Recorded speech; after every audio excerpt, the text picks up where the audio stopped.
Peace, peace. Peace to all my Tricks Eve, Jeremiah 10 heathens, brutes. Peace to all my brutes and my heathens, my pagans. Merry Tricks Eve. Happy Jeremiah 10. You know what I'm saying? Be not dismayed. You see the title, Why Aren't Fat Joe's celebrity and politician friends publicly renouncing his statements? I know y'all out getting y'all shop on, so I'm not going to be on here for long. Just real brief. Just wanted to tap in while y'all get y'all heathen pagan shopping on.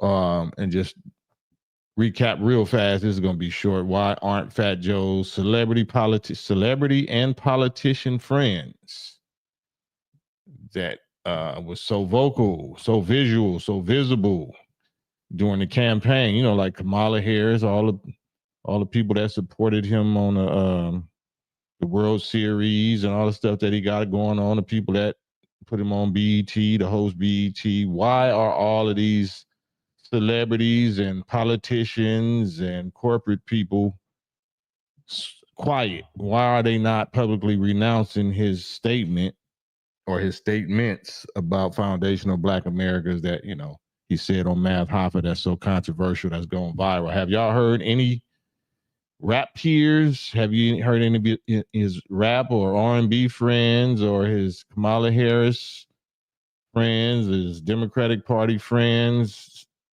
publicly renouncing anything that he said regarding foundational Black Americans, whether it got anything to do with hip hop or not? You know, he said foundational Black Americans. He didn't say hip hop. He didn't say hip hop foundational Black Americans. He said foundational Black Americans, right? Have y'all heard that? If y'all heard anybody give y'all update about celebrities, Fat Joe's celebrity friends, his politician friends, his corporate friends, his professional baseball league, Major League Baseball friends? Have y'all heard any of that? Salute everybody. This is what we talking about, real brief. You ain't gonna go too far with it, too long with it. Ahmad Jabril, AO, G from the Bay, David Lartigue, BL Senior, C. Allah, Ja, what's good? Michael B. Yep, we in here.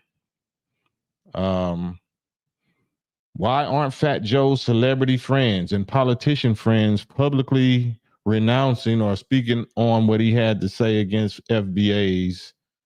Why aren't we hearing anything from them? Why aren't they getting together and renouncing and denouncing, you know, like the small hats force us to do when we say something about them and their community and their people? Why aren't we hearing from his peers when they talk bad or anti-Semitically against us? Because that's anti-Semitic. What Fat Joe said is anti-Semitic because we are the Semitic people, right? Aren't we the definition of Semitic? Semitic means Afro-Asiatic languages. Semitic means Afro-Asiatic languages, and languages do not create themselves. Afro-Asiatic languages are created by Afro-Asiatic people, just like hip hop was created by Afro-Asiatic people, right? Does that make sense? Is that a fair argument? What Fat Joe said is anti-Semitic, ain't it? Anti-Black, anti-Semitic. Black and Semitic is the same thing, right? There's a reason, apparently, from what I read, and a lot of y'all have confirmed it, that it's against the law to do any DNA testing, any like ancestry.com type testing in the state of Israel. I don't know why, you know what I'm saying, but it's against the law to do that. I guess maybe that would prove if they were actually Semitic people by blood genetically. But we know, we can look at us and we know what FBA means to Fat Joe, that Black people are absolutely Semitic people by blood. We might not claim the faith of Judaism, so we might not be so-called Jewish, but you don't have to be Jewish to be Semitic. We're Afro-Asiatic, meaning that's a genetic identification. So what Fat Joe did is anti-Semitic.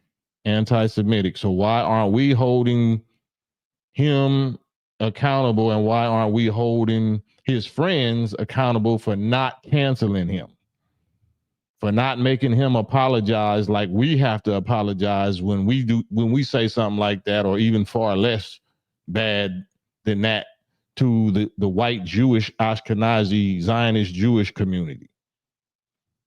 Ain't that a fair comparison? Is that not a fair comparison?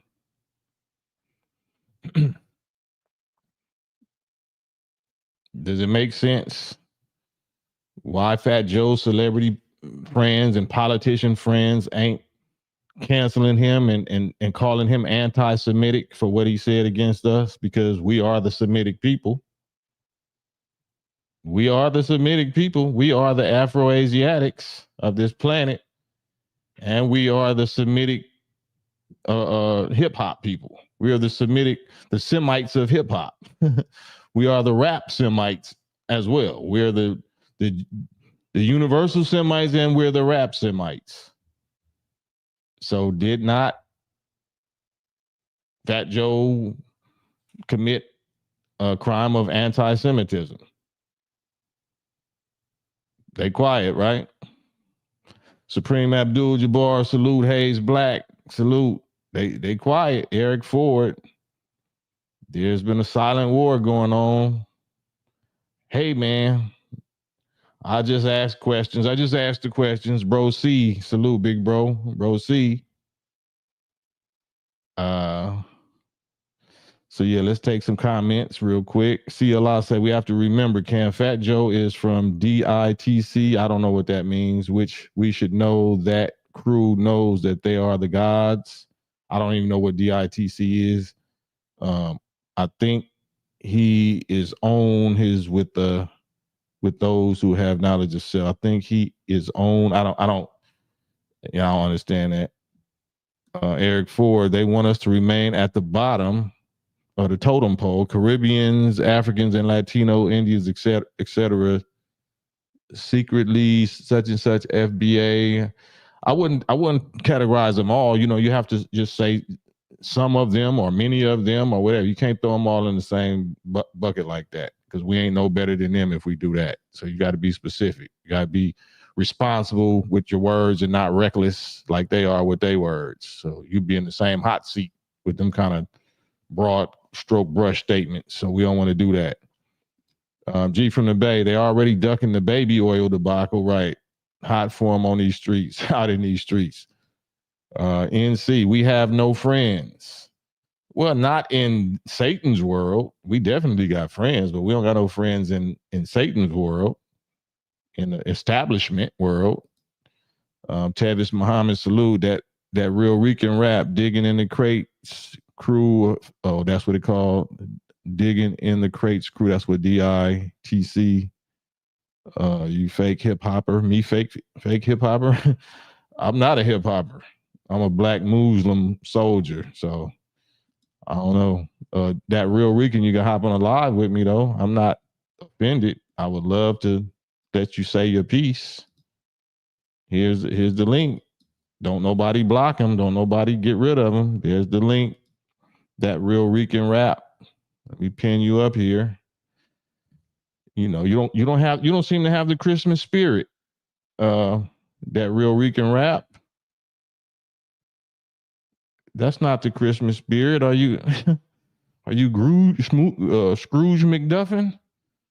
Are you Grinching right now? That real Rican rap? Latin Pain, is that? That's a whole fact. Latin Pain from the Bronx. Okay. You heard? Yeah, it's sad though. All these people, all these bloggers, you included, you know what I'm saying, having a hip hop discussion and not coming from the culture. Who's not coming from the culture? Well, everybody outside the Bronx, New York, is a guest. Is a guest in what? In hip hop. So where did hip hop come from? The Bronx, or it come from black people? It came from the Bronx, New York. Blacks, Jamaicans, and Puerto Ricans. Okay, so then how am I a guess? I'm black. You not from New York. Oh, you have to be from New York. I mean, for the most part, you know, we love the fact that it's spread out across the season. All that, that's cool. But how is everybody telling the history, rewriting the narrative, and never walked a day in the boogie? So I'm just telling me. So what exactly what did the Bronx create? You spoke with a lot of authority, and you seem like a cool dude. You know what I'm saying? But the Bronx created the culture. We took the elements, combined them, and did it with each other. It was teenagers, Black and Caribbean teenagers, who invented hip hop. So what exactly is hip hop? Hip hop is, It's you a mean culture. that created the word hip hop? It's a culture. You know what it is, or you I'm think you asking know you, bro. what it Remember, is. you just said that But I don't know it's a nothing. culture. Do you not understand what a culture is? No, I don't understand what your definition of a culture is. What is culture to you? You Because I try know to the gaslight. definition. You know what it is. You heard? Now, don't. I'm asking you, You heard? bro. No, I don't heard. I'm trying You to know hear. what it is. No, I Yeah, I don't. mean, it's a Educate Bronx us. thing. At the end of the day, it's a Bronx thing. You know what I'm saying? Everybody outside the Bronx is a guest in our culture. In hip hop. That's our whole fact. So what is hip hop? What is hip hop? Why you asking the same questions over and over? Oh man, what is hip hop, bro? It's a culture. A culture of what? A culture of peoples. What is a culture? Why you acting stupid? All right, see you, guy. I gave you a chance, but yeah, you're not making a strong argument. You're not making Puerto Ricans or the Bronx look good as a unit, my guy. The real rap Rican, you're not really making the case look too good. But let me put this link up here for anybody else, because culture, the definition of culture is to cultivate. To cultivate. So anything can be a culture. You know, culture can also mean bacteria in a petri dish. You know what I'm saying? But yeah, I'm just here trying to be the voice of reason. You know what I'm saying? I'm not in my feelings. You can't upset me. You can't offend me. But I definitely would love to hear more of, y'all's views and opinions. Why aren't Fat Joe's celebrity and politician friend? That was one of his friends, I guess. That was one of Fat Joe's friends. He's not renouncing the anti-Semitic statements. I mean, I that's what the live is about. I was actually talking about we're Semitic people, and his statement was anti-Semitic. It was anti-black. It didn't really have nothing to do with hip hop. He said broke FBA ninjas. But we can talk about whatever y'all want to talk about. And I won't be offended. This is what I'm welcoming. I love, opposition, because I want to see the IQ level. I want to see the mental soundness, grade level of the people that disagree. That's all. That makes sense, right? I ain't offended nobody. I ain't called nobody out their name, right? I'm asking reasonable questions, ain't I? Aren't I? Aren't I? Here's the StreamYard link, because I can't get to the comments, man. That's why I want y'all to get on here, because I don't want to disrespect y'all at this point, because I would have to read. I would have to spend the whole time just reading through the comments. So I'd rather y'all just hop on the live, tell me what y'all think. Why aren't Fat Joe's celebrity and politician friends, like all of the people that, including Kamala Harris, and all of the people that supported Kamala Harris is all on the same team. It was all bosom buddies for the last, 3 or 4 months during the campaign. But now, it's crickets. Now it's campfire. It's s'mores in the campfire. You hear nothing when it comes to what he just said about black people.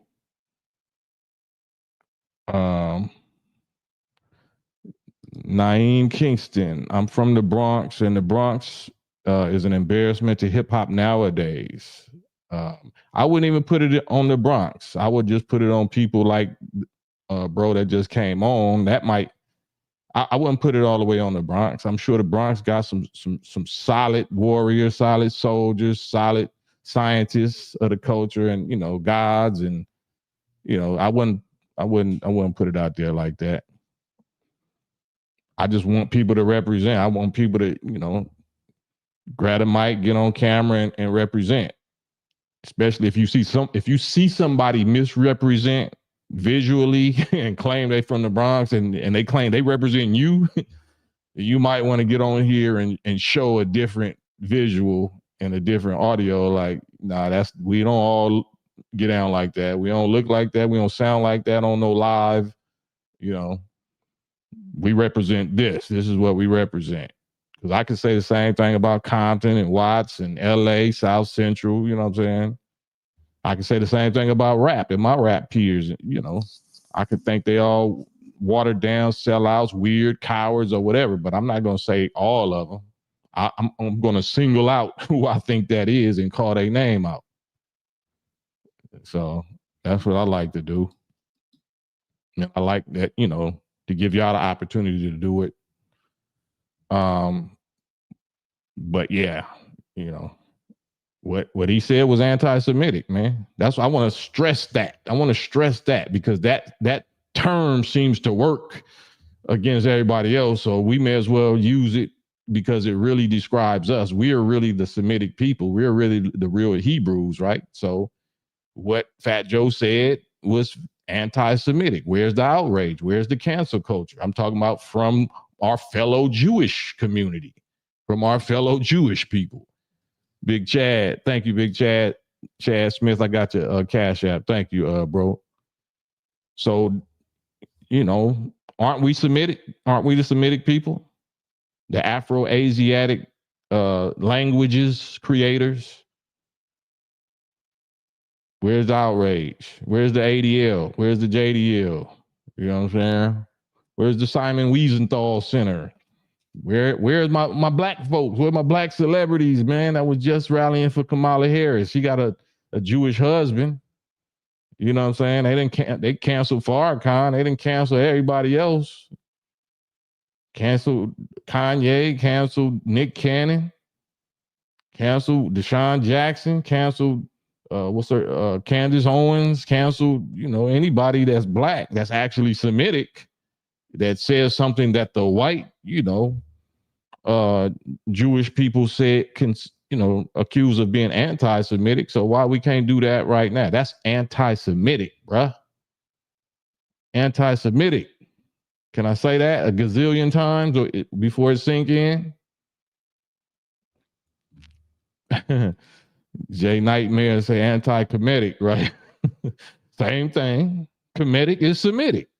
Same thing.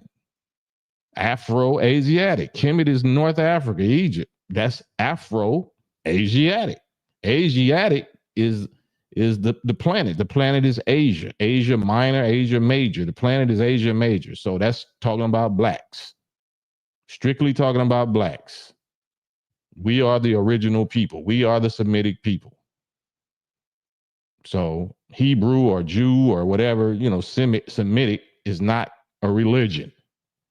It's genetics. That's why I allegedly, from what I hear, is illegal. It's against the law for DNA testing to take place in the state of Israel. That's illegal. That's preposterous, but I understand why. If you don't want nobody to know the ancestry or your blood ingredients, but we can't hide it. We ain't got to take no tests. The only test you got to take with us is your eyeballs. Oh, he's Semitic. Definitely Semitic. Definitely Afro-Asiatic. But, what do I know? I'm just a rapper. I'm just a washed up, bitter rapper. I'm bitter. I'm old and washed up and bitter. Well, not washed up. I'm old and bitter. Well, since this Trixmas Eve, since this Jeremiah 10 heathen brute pagan Eve, God is also old and bitter. And I'm God-like. I want to be like God. So if God is bitter and outraged and wrathful and old, he's as old as you can get. And I want to be like him. So I'm in good company. If I'm old and bitter, especially about infidels and paganry and anti-Semitism, then I'm in good company with our Father who art in heaven. The old bitter God that's going to destroy all this shit. So, and I'm with him to do it. Right? But here's the link. You know, I'm old. I'm 55. Man, I'm 55. I'm over the hill. I'm headed to 60. I'm 55 years old. In crazy shape. In crazy shape. I still flip. I still tumble, do gymnastics, still hoop, still box, still kick, MMA. I still get down. My wife say I really, you know, I'm better than ever in that other sport. That's the other exercise. So you know what I'm saying? Only thing I might kind of be slowing down in is my tolerance level, my ability to talk fluently. I used to be able to talk fluently. Now I don't even really care too much. So that's why I speak fragmented and stutter. And because I'd be like, it ain't even worth finishing the sentence. Ain't worth finishing the sentence, man. I don't even care really no more like that. But I do care about letting y'all speak. That's why, you know, I be inviting y'all to get on the live. I want y'all to speak. E4, thank you, E4. Thank you for the Cash App, E4. Much appreciated. And I'm supposed to disturb the comfort. I'm supposed to agitate. That's what a washing machine is, an agitator. That's how you clean that dirt out. That's how you get that filth and that grime and that poison and them lies out. Agitate. I'm supposed to be an agitator. I'm supposed to disrupt. That's what Jesus was, right? That's why tomorrow is Trixmas. Tomorrow's the day that they hung him, right? You celebrating the day that they hung him because he told the truth that you didn't like, that the masses didn't like.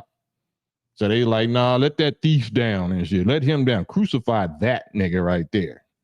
That we hate him for no other reason than that he told us the truth that we don't bear to hear. We can't bear to hear. So salute to Jesus. You know what I'm saying? Shouts out Jesus, the black Jesus, the real Jesus, Isa, Yahshua, you know, 2024 years ago. But he was not the Christ. He was our prophet. He was a brother and a prophet. But he was not the Christ and he was not the Messiah. Christ and Messiah is who he prophesied, who he said would come at the end of the world, which was not him. He definitely didn't say Jeremiah 10. He definitely, I want to put up Jeremiah 10, but I don't even want to go through that, you know, because this ain't about that. This is about Fat Joe and his anti-Semitism and the cowardice and the hypocrisy of his political friends and celebrity peers and friends that ain't saying jack shit about it. That's not saying nothing to him about it or nothing to us about it. He not apologizing. They not making him apologize. So we got to blast it out this way. We got to do it the old fashioned way. We got to go viral, hit the grassroots with it, be out the trunk with it. You know what I'm saying? I'm not getting paid for this. I ain't never got paid for my contribution to hip hop or rap or the black struggle. I'm not doing this for money. I would have been gone. I would have been up out of this shit if I was trying to make a living, if I was relying on y'all to feed my family. No, this is for love. This is because I love my people and I know I can't go nowhere without y'all. Even if you hate me, I still love you and know you and understand you more than you hate me and more than you hate yourself. So I have to make you uncomfortable. I have to throw cold water on your sleeping face. If you're in a house and it's burning up, I have to run in there and slap you up or knock you out or whatever. I'd rather, you know, you be upset with me and you be alive. You be alive and you upset with me, then, you know, you be cool with me and you pushing up daisies because I didn't disturb you. I let you burn up in that house. So you'll love me later. You'll love us later if you got any sense. But it's all good. Madon. Yo, what's poppin', Cam? You got it. Was good, my brethren. I always like to hear from you. What's your thoughts on why aren't Fat Joe's celebrity and politician friends publicly renouncing his anti-Semitic statements about FBA? Well, that's a good question, man. I often wonder, is it political? Is it have to do something with a special high echelon of different people who belong in a group segment? Is it Illuminati? I mean, I don't know for sure, but but we can clearly see that there's no public outrage as far as different rappers, more entertainers speaking out on it, and more Have people you heard speaking out, any like you said. rappers besides Lord Jamar? Have you heard any rappers, Fat Joe's peers or label mates or friends, celebrity friends, saying anything against that so far? No, not at all. Not one. Have y'all in the chat? Salute. It's 250, 200 some, people in the chat. If y'all don't mind, hit the thumbs up. But at the same time, when you hit the thumbs up, can y'all put in the chat what celebrity or what politician that you have heard so far that publicly renounced Fat Joe and for his anti-Semitism? Have y'all heard that? Can y'all put the names in the chat? Big Chad, what's good, my brethren? Yo, what's up? Can you hear me? Yeah, I can hear you. Yeah. No, all I wanted to say was that was crazy what Fat Joe said. And he was really responding to Tariq because Fat Joe originally made it he made a statement that saying that blacks and Puerto Ricans invented hip hop 50-50. And Tariq went on to prove him wrong. And then he did a whole movie Microphone Check to prove him wrong. Mm-hmm. And then that's where his anger comes from. Okay. Have you heard of any celebrities that have checked him on that publicly so far? No. And I'm actually surprised that all the black people in the room, I don't think they were FBA. All the black people in the room, they laughed and nobody said anything. Yes. Also, yes. Also, Lord Jamar. That's why he went on to go off on Lord Jamar, because he challenged him to a debate, him and Busta Rhymes. Because Busta Rhymes was part of that too. He was saying how rap came from Jamaican toasting, which that was never in the DNA of rap ever. Right. So I feel that I personally don't care, because I know that we're original people. So anything that exists, I know we created it or we're the fathers or mothers of it, directly or indirectly. My issue is broke FBA niggas. That's my issue. I don't care nothing about the hip hop conversation. You know what I'm saying? Yeah, that was crazy. Yeah. And then the way he went on and then disrespected the name Foundational Black Authority, that whole thing was crazy. But the fact that nobody in the room said anything. They encouraged it. Exactly. They laughed and encouraged it and let him finish. Right. And then from what I understand, Math Hoffa took it down now. Did he take that video down? Yeah. I tried to play it for somebody and I couldn't find it. Did Math Hoffa put up an apology? No, did anybody put up an apology for that? Which is going to your point. I'm really surprised at that part. Right. And that's why we got to do what the white Ashkenazis do when somebody violate one of them. Everybody involved, everybody that was a party to that anti-Semitism, we got to be on they necks. You know what I'm saying? Everybody better apologize like we gotta apologize to them small hats. And for I don't care we gotta do a better job of that. Yeah, and I'm not saying apology is the solution. That's just the first step. That's the first step. You know what I'm saying? Because a lot of people be like, I don't need no apology. Yeah, I do. You don't speak for all of us. So the consensus is based on the the laws that we get judged by this dominant so-called society of small hats, and they make us apologize. So apologies must mean something. So we must need to make you bow down publicly, verbally, like they make us bow down. You know what I'm saying? So that must be valuable. So if it's valuable to them, it's valuable to me. So I require an apology.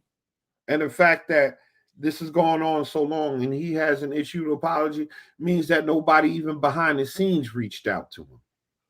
Yeah, well, that lets us know what we up against. I always knew that, because that's why I fell out and fell back from the industry 30 years ago, because I seen who runs this whole show.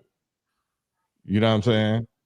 So I don't expect an apology sincerely. None of the, whoever apologizes, I know it's not going to be sincere, but we need to demonstrate the pressure. We need to demonstrate that we got the kind of pressure that's going to make them do what they don't want to do. We know they don't want to apologize. We know they meant that shit, but still, you're going to have to answer for it. So let's play ball. Like, you know what I'm saying? Yeah. But thank you for letting me speak. Definitely. And, I always enjoy your wisdom, and keep it going, because there ain't too many of us on here speaking real facts and speaking truth to power. Man, likewise, and I represent you, and I might not represent you the best, but where I'm slacking at, I'm gonna actually bring you on so you can represent yourself better than I could. Thank you, sir. All right, Big Chad. All right, peace. Yoga or Chief, what's up, Chief? Hey, how you doing, man? Yeah, I'm good. What's your thoughts? You're a VIP over here, so what's your thoughts? Yeah, man. I don't know why you guys are bowing down to the small hats, but that's uncalled for. So, that seems like a problem between you guys. You know what I mean? If you're bowing down to small hats, I mean, what else is there to say? That says it all right there. Yeah, I agree. That's why you got to have people like me that's demonstrating that we don't have to bow down to the small hats and we can call them out. Well, here's another thing. What the small hats are and the white man, they're laughing right now at arguing about FBA. It's just like I say, you know it and I know it. It's a distraction to divide. And I haven't heard that. Right? What's that? You Christian, right? Correct. All right, go ahead. But yeah, man, it's they're laughing at us right now. This is a big there's been a lot of divisions and tactics divided these two. There's always been, you know what I mean? Like I said, the gangs were a big factor, the drugs were a big factor in that our division in our communities. You know what I mean? Can I put some in the chat? And one more thing, and the CIA runs the rap business, and so does the small hats. We all know that. Right. What's your position on the small hats? You're a Christian. Yeah. My position is what Revelation says that those who claim to be of Jews which are not, which are of the synagogue of Satan. And the Bible says that we have a new covenant, and our covenant is with Jesus Christ, and we are the chosen, the Christian, the ones who believe in Jesus Christ. Do you see what's on the screen right now? You said it's about division, but according to Luke 12:51-53, it say this is Jesus talking and said, "Do you suppose that I come to give peace on earth? I tell you no, but rather division. I come to bring division. From now on, there should be 5 people in one house divided, 3 against 2, 2 against 3. The father shall be divided against the son shall be divided against the father, the mother against the daughter, and the daughter against the mother-in-law against the daughter-in-law, and the daughter-in-law against the mother-in-law." So why are you saying that we need to be together, but Jesus is saying we need to be divided? Well, that's talk about good and evil. Evil. Now answer that question. I want to see what he answer that question. Don't kind of deflect. I want to see the Christian scripture. He's talking about good and evil. That's what he's talking about. No, he's talking about the division. You was talking about unity. So answer. That's what he asked the question on. Well, the context of what that scripture means is he's talking about those who are going to serve God and those who are going to be of the world, of the devil. That's what he's talking about. What's the difference between what I'm talking about then? So it's a division thing. Fat Joe came out and attacked the descendants of the people that was enslaved here in this country. But why is he attacking when we're saying that we are a unique group in this country? It's true. Like, we can't go to another country and say that we're Nigerian. We weren't there in their revolutions and their wars and their struggles and what people died and shed blood for. So for him to come out and attack us, when we're following scriptures, we're saying this is our tribe, this is who we are, this is our blood lineage, and that's just what everybody else do. You had the Italians, the Irish, the German, the French, the different Native American tribes. But go ahead, because I want to point out some things about Sloppy Joe. It's two different things. The Bible's talking about. Like I said, the Bible's talking about two different things. We talk about good and evil. That's very simple. So I'm not talking about good and evil. Second. Hello? Okay, well, you gotta. Can you hear me? Yeah. I said I'm not talking about good and evil. Anti-Semitism ain't good and evil. So Fat Joe saying you broke. Hold on. If Fat Joe saying F y'all broke FBA niggas, that's not evil. Well, he was talking about their being racist. Is that not evil? He called him out. He sounded just as racist of the people he accusing, right? What was the context of what he was talking about? Is there any context that a person should be able to publicly say F you broke FBA niggas? Well, you should play that again. Answer I don't think you understand. Yeah, you don't understand what the FBA. There's no room for disrespect, brother Chief. The guy Fat Joe publicly disrespected. It don't matter if he would have. The same way when Donald Trump had that comedian come up and said Puerto Rico is a big island of trash. That was disrespectful. No matter what type of contents they talking about, it's disrespect. So we as men, no matter what color or religion, we know it's respectful and disrespectful. It's kind of disrespectful you, Chief, to come up here and tell the host and keep ignoring that the host said, hey, Fat Joe was disrespectful to this group of people, and then you keep like moving around that, just trying to sidestep that. Men don't tolerate disrespect, period. Nowhere else in the world. Everybody moves diplomatic, even the presidents. So now all of a sudden somebody's disrespectful and you don't see that, Mr. Chief? You think Fat Joe was respectful or disrespectful? Here's the thing about me. I'm just asking you a straight up question. You being political and talking like Kamala Harris. I'm asking you a direct question as a man. Was Fat Joe disrespectful to Black Americans or respectful to Black Americans? Go ahead. Yes, and answer that. Let me know when I can answer. Go ahead. You can answer. You got the floor, Chief. All right. Fat Joe was talking in the context with what he was saying is racist FBAs, but everybody's took it as that he was talking about all Black people. So you're saying that the KKK, I can't talk bad about the KKK for what they're, for saying wrong things about me. I'm going to go ahead and speak my mind. But, like I said. So you saying that the FBAs is KKK? I'm saying Tariq Nashed is a racist.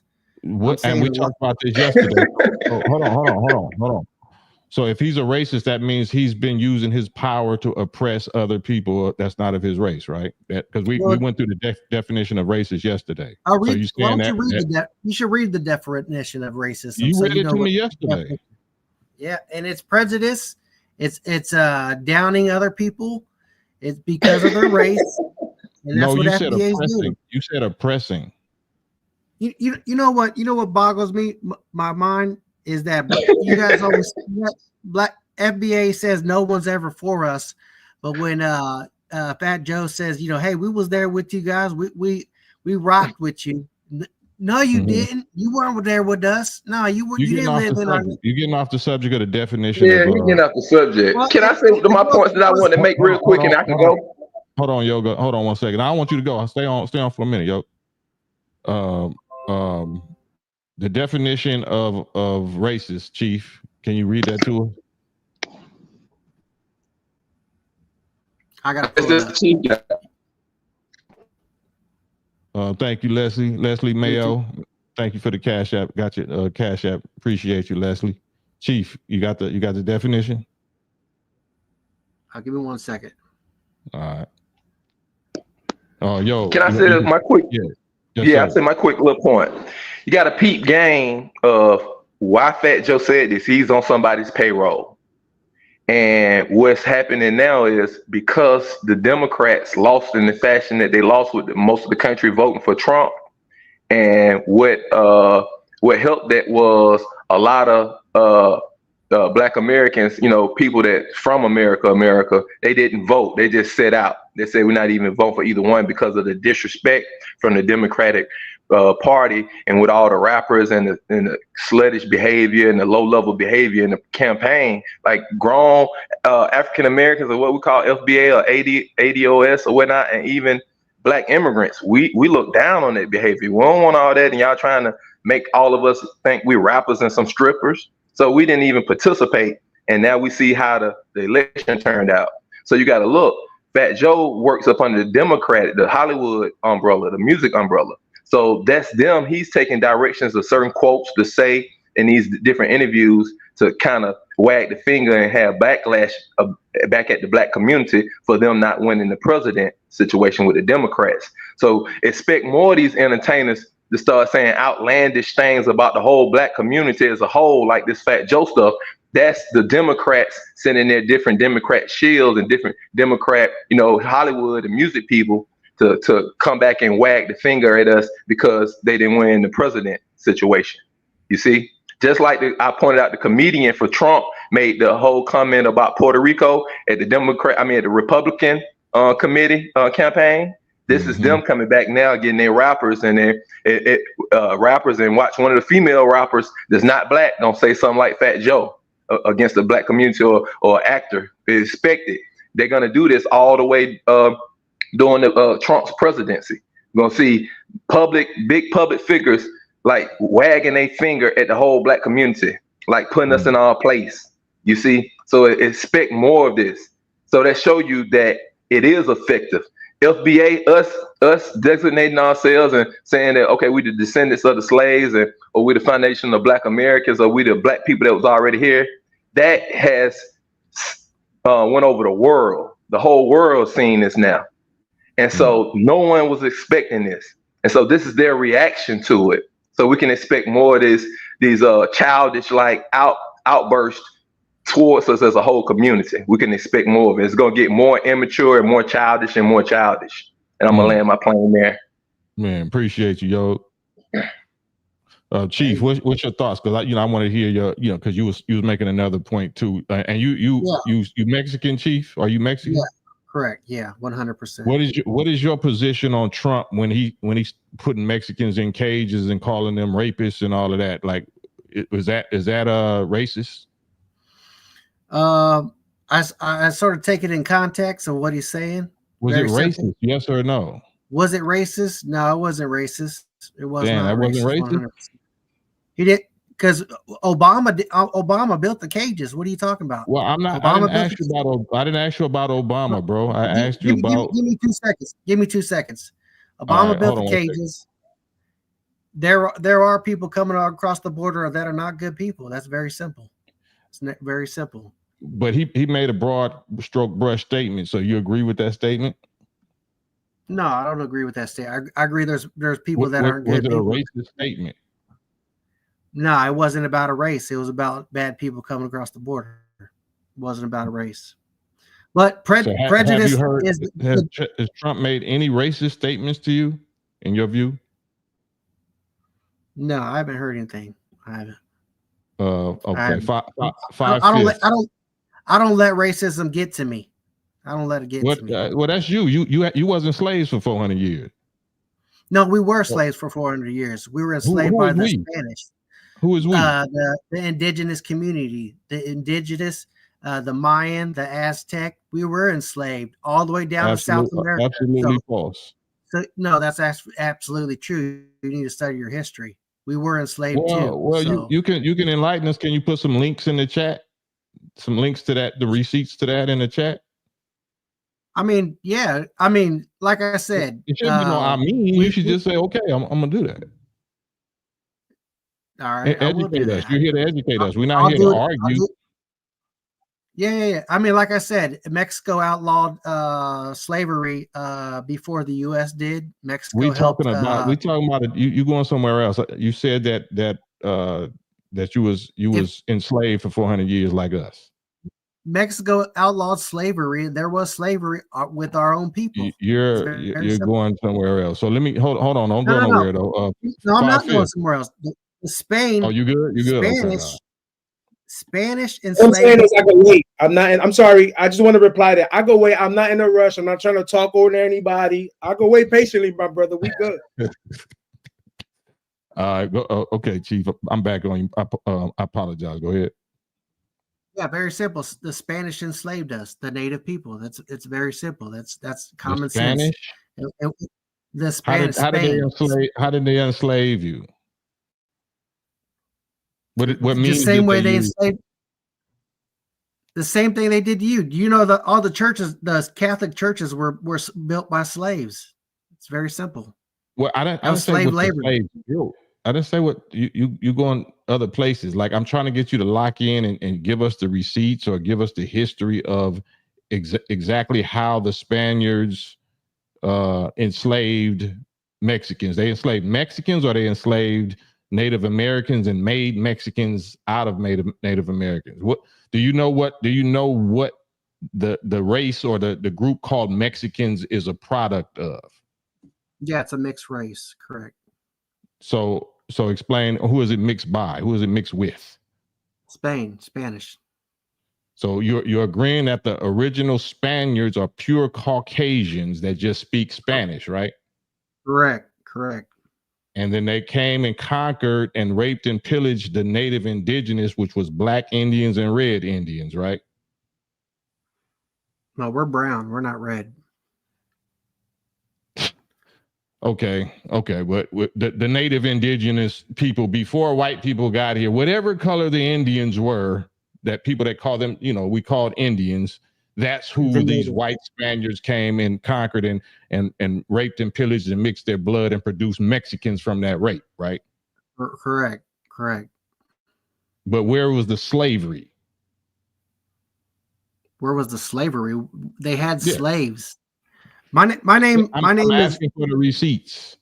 That's why my name is Gonzalez, because we had to change our last names. That's not slavery. That's just you just got seconds.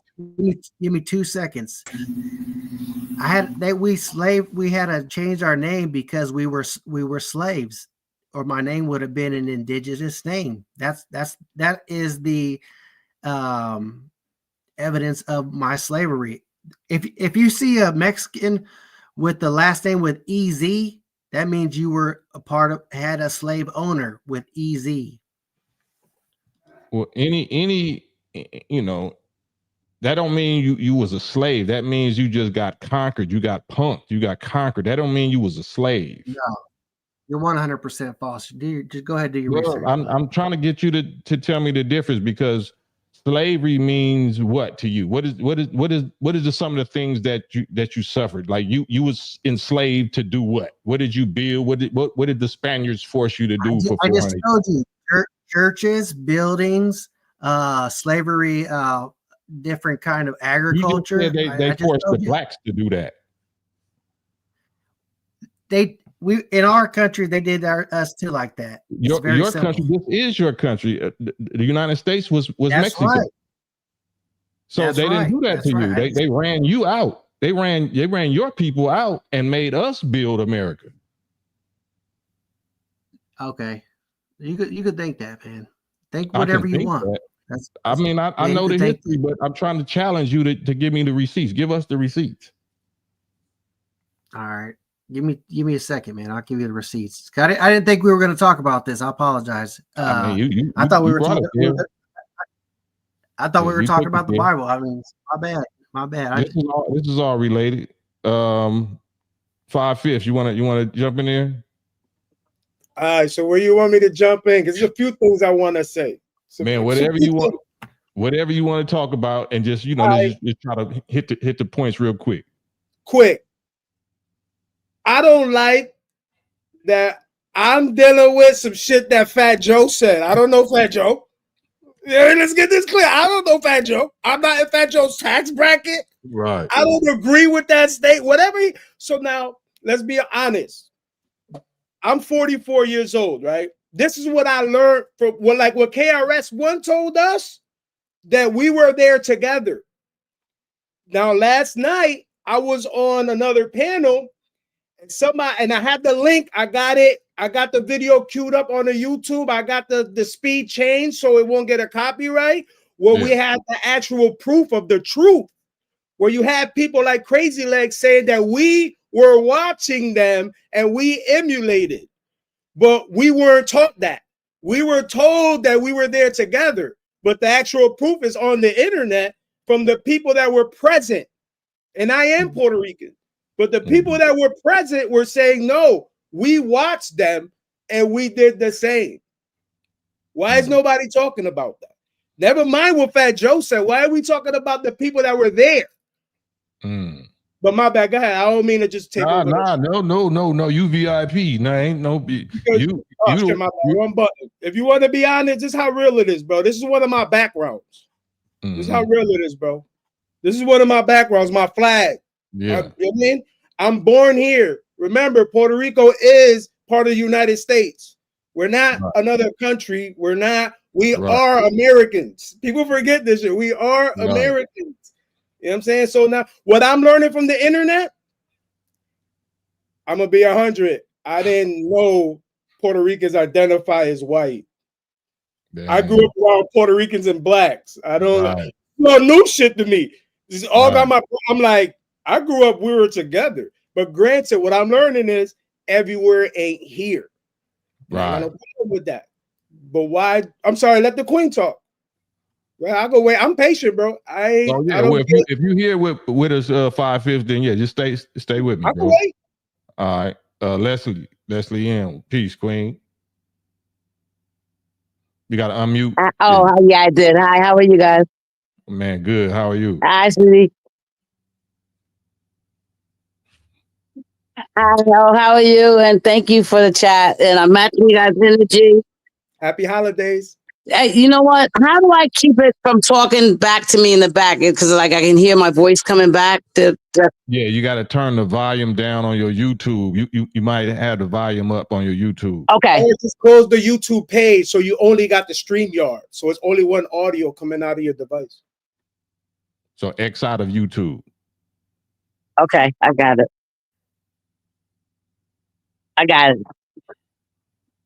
So I only have the stream. Yep. Uh-oh. Maybe she X'd out of the StreamYard. I was just about to say, I hope she didn't X out the StreamYard. Oh, she can come back. Oh, there you go. Here? Yeah, you there. And believe I'm a network engineer, and that's how silly I am. You got the floor, though, Les. No, I didn't. I'm sorry, guys. I just woke up. I work night. What's your thoughts on this? I think personally, can you hear me? Guys hear me? You can hear me? Okay. Look, I finally just got it right. I thought I had it right, but I didn't. Hi, guys. Happy holidays to you guys.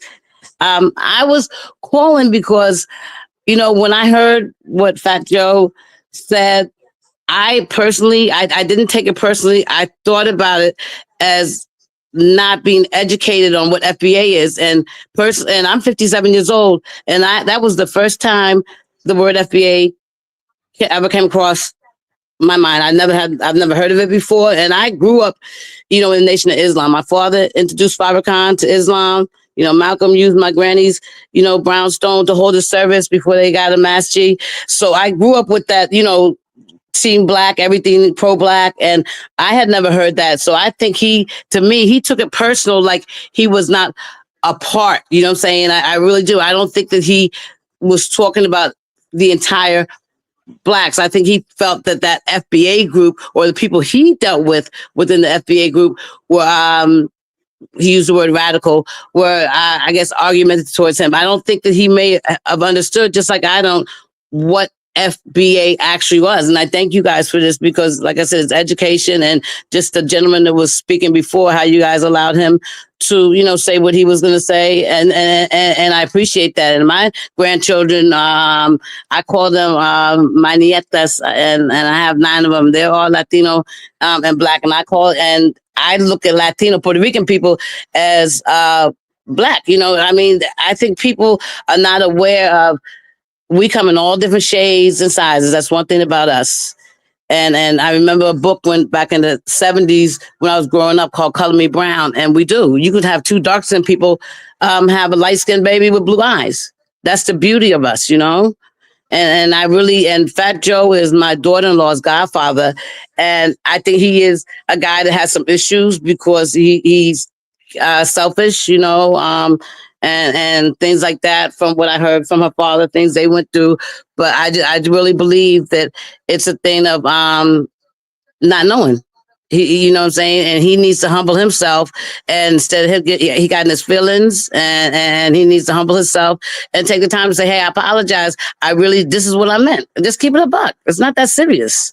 Just say, this is what I meant. And this is what my understanding, educate me.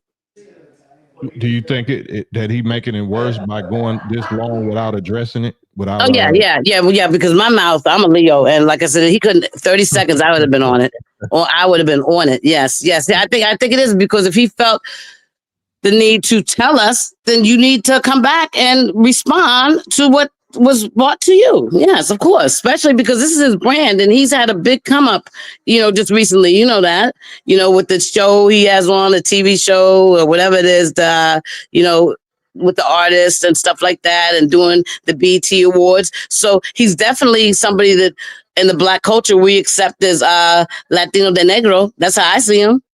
Mm-hmm. I hear you. Yeah, and I think that definitely he needs an opportunity, like a platform like yours, where people are not screaming or blaming. Who, like you said, we agree to disagree. Exactly. And I don't like all Black people. I'm prejudiced. I don't like all Ninja Turtles. I'm racist. I'm racist. I'm racist. Is there a difference between racist and prejudice? Is that the same thing? Yeah, prejudice means to prejudge. So that's the only. Okay, prejudice is to prejudge. Prejudge don't have nothing to do with race. Okay, see, and you know what? You told me something else, because I think, you know what I'm saying? That's something else. And I'm being very serious. That's like, once you see something, you assimilate a whole opinion over that one thing, and you don't know nothing. And that's prejudge. I don't like, that's all that is. People confusing the food. They just, no, they're not. So, I got you. Because before I go back on mute, there's like over 450 people here, not even 200 likes, man. Get on that like button, man. Oh, I don't even know how to do that. So do it, do what 5/5 say. 5/5 say. I hit the like. I sent you a Cash App too. I'm not you. I'm talking about the people watching. Oh, that like button, man. Got 400 something people in here. That like button should be at like 400. Yeah. That like button, bro. Man, hit that like button like 5/5 say, and thank you, Les, for the Cash App. I thank you guys for the education, and just allowing people people to know. A friend of mine said to me, Alfredo, he said, and something I didn't know, it was probably last year, that he said Puerto Ricans, he's in PR, they way back in the day, didn't they enslave Blacks? And that's what he told me. He said in NPR they had slaves that were, Black people that were enslaved and brought to Puerto Rico. Is that true? I don't know. We could all look it up. So that's good. Yeah, that was he told me that in the course. It sounded, it made sense. You know what I'm saying? So I just, I never bothered to look it up. But I probably should have. But I was curious. I just think that we're in a bad place. We're not in the place that we were in this world. And like I said, my grandmother. I just want to say this to you guys real quickly. I'm born in Boston, raised in New York, and moved to the DMV in my late teens. And my grandmother moved to Philly. And like I said, they started off with the nation, like Muhammad Ali, Farakhan is my godfather. And, Malcolm X, my mom and my auntie introduced Betty Shabazz to Malcolm. So, I grew up in that nation, you know what I'm saying? Mm-hmm. And my grandmother has never entertained anybody who was Caucasian, never, been around, did not understand when we moved to Northern Virginia, it's like 30 minutes outside of DC, 20 minutes.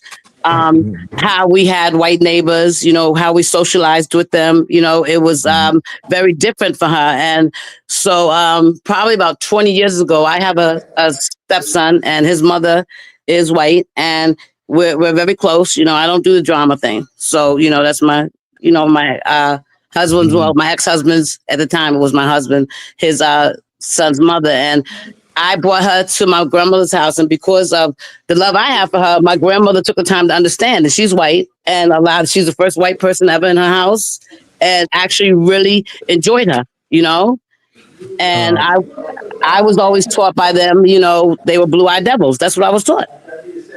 Okay, yeah, well, we can talk about that. Okay. You know, on another note. So no, I thought I apologize, you guys, but thank you so much, and I'm gonna send you another cash app. You guys enjoy your family tomorrow and always, and thank you again, guys.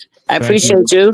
No need to apologize, Queen. Have a great holiday. Stay will. smiling, though. Don't let nothing take that smile off your face. I won't. I thank you guys. I love you guys so much, man. Love you too, sis. All right. Right. This is peace. All right, peace. Brother Cam, can I make a quick comment? I can't stay on long today. Absolutely. First, assalamu alaikum, peace to the University family. Take care of my brothers and sisters out there. As usual, man, this has been a really jewel to find this show. Every night I've had an opportunity to listen in. I've learned. I've heard some really, really great conversations. I just want to hopefully share a little bit humbly. I think that part of what's going on with Fat Joe and even some of our FBA brothers and sisters and other organizations that are involved and upset is there's a lot of misunderstandings, and you have taken a step to get some dialogue going, and I think that's what needs to be done. And one of the main things is understanding what lineage means, number one, and the difference between what that word means and then what a shared experience means. So lineage means having a shared and common ancestor, right? Now I'm a FBA, but I'm a fair skin for a black man. So I got comments just yesterday asking if I was Puerto Rican or not, and I am not Puerto Rican. But because the reason that comes is because no matter what, that shared common ancestor, that's where that confusion can come in. Because this Puerto Rican brother on the show, he could very well pass for my cousin, but Brother Cam, you can pass for my cousin as well. I get that all the time. Until I start talking Spanish, people don't even know. You are 100%. Correct. So lineage means shared common ancestor. What FBA has done, and I think it's a good thing, they have talked about a shared common ancestor, but it adds in experience. But then again, it comes into a knowledge of self and education. They try to say from the education of the experience from slavery, and that experience in slavery and other things. So when we start doing that and convoluting things, but we don't have a basic foundation of understanding our history and understanding, it causes all of this confusions for all groups. Fat Joe is a massive misunderstanding. We do not have to then project that on everyone else for that man's words and the non-words of those who were sitting there letting him say that garbage the other night on that show. They have the accountability, and they need to atone for that and move on for that and stand on that and move forward. If we want to move forward, we need to take a step back, humble ourselves to understand what we don't know, and then react as we start knowing things and move forward and start teaching and teaching others that. And then I'll just say this last point on that. I think that once we start doing those things, we can have better dialogues like we're having now. I think it will allow those. I would hope that Fat Joe would have the ability to come on a show like this and have this conversation, to be very frank, because I think he would be more welcome on a show like this to have a voice and have an educated conversation. And so on a spirit I came in with on peace and about to spend time with my family and others. I just hope that as people talk, we remember when we use words, we must understand the words that we use, because they carry power. And that goes twofold. Fat Joe just learned that, and we should learn that as well, because when we use our words, we should understand them. Lineage, that is the definition of the word. We all understand it. We all come from the same grandfather and grandmother out of Africa. That's lineage.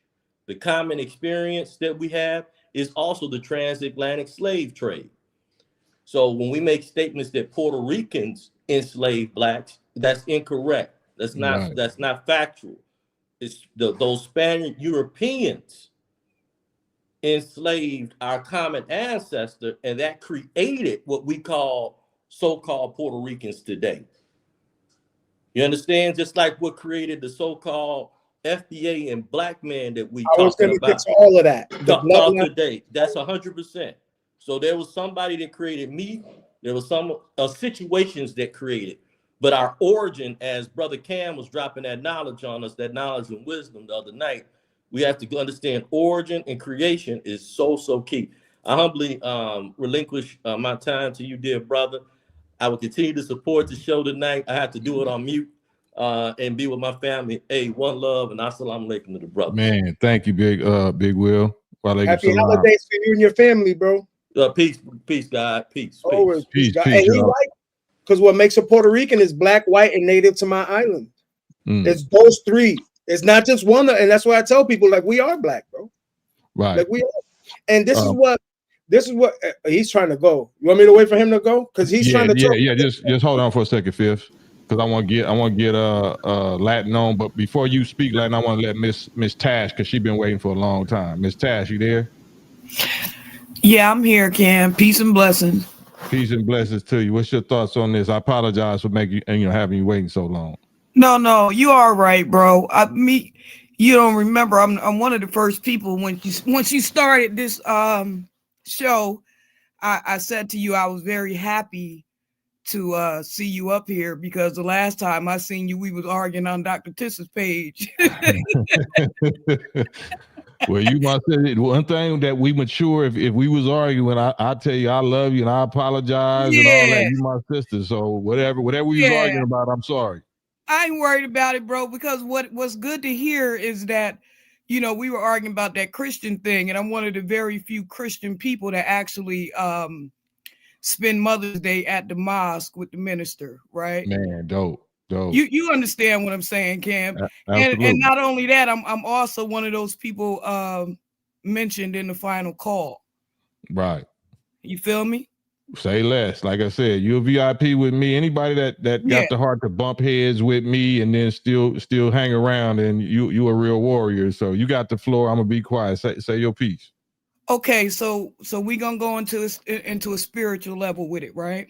Mm-hmm. As what has been shall be again, Cam. We already know that, right? And just as Moses came to free the people, there'll be people coming to free the people, right? Out of slavery, out of bondage, out of what we have going on, right? And this is just another level of coming out of Egypt. You get what I'm saying? And how can I say this? And there's always gonna be a fight. A fight between who? Between Pharaoh and the people. Right. You follow me? Right. So at the end of that rainbow, like one of the other brothers said, the reason why I see all this dissension taking place is because we trying to come out of Egypt. Right. You get what I'm saying? I agree. And that and there's some reparations owed to the people. You feel me? Absolutely. And just like Pharaoh, what's going to take place is that there's going to be an uprising, and even God himself is showing them that this is due, this is owed. Right. You get what I'm saying? But the reason why is now, you know, people are saying FBA as a hate group and all this other stuff. Well, you know, Fat Joe has said it in that manner, but the separation is for strictly the people coming out of bondage. Absolutely. You understand what I'm saying? So the payment don't go to Pharaoh and his people also, but only to those who are leaving out of bondage. Well, so that's where it gets cloudy at, because we that spiritual know that's the identification. But if somebody comes up and starts a new organization based on politics and not scripture and not, you know, divine prophecy, then we don't know what their motivation is. We don't know if that's muddy in the water or if that's going along with what we recognize as the chosen people of God, not the chosen people of money. You know what I'm saying? That's supposed to get money because we was enslaved, but because reparations is likely not going to come through no political process. It's going to come through God punishing Pharaoh and his people and making him cough all of that stuff up. Absolutely. And which we know that how the beginning of that began, though, right, Cam? We know that there was all kind of tricks played, and you know, they brought in you know, they snake charmer and right. You get what I'm saying? So these are the levels of snake charmers coming forward, right? Trying to say, well, I could do it too, you know, and you know, that flex that you got, that ain't just you, and that ain't, you know. You preaching, get what I'm saying, right?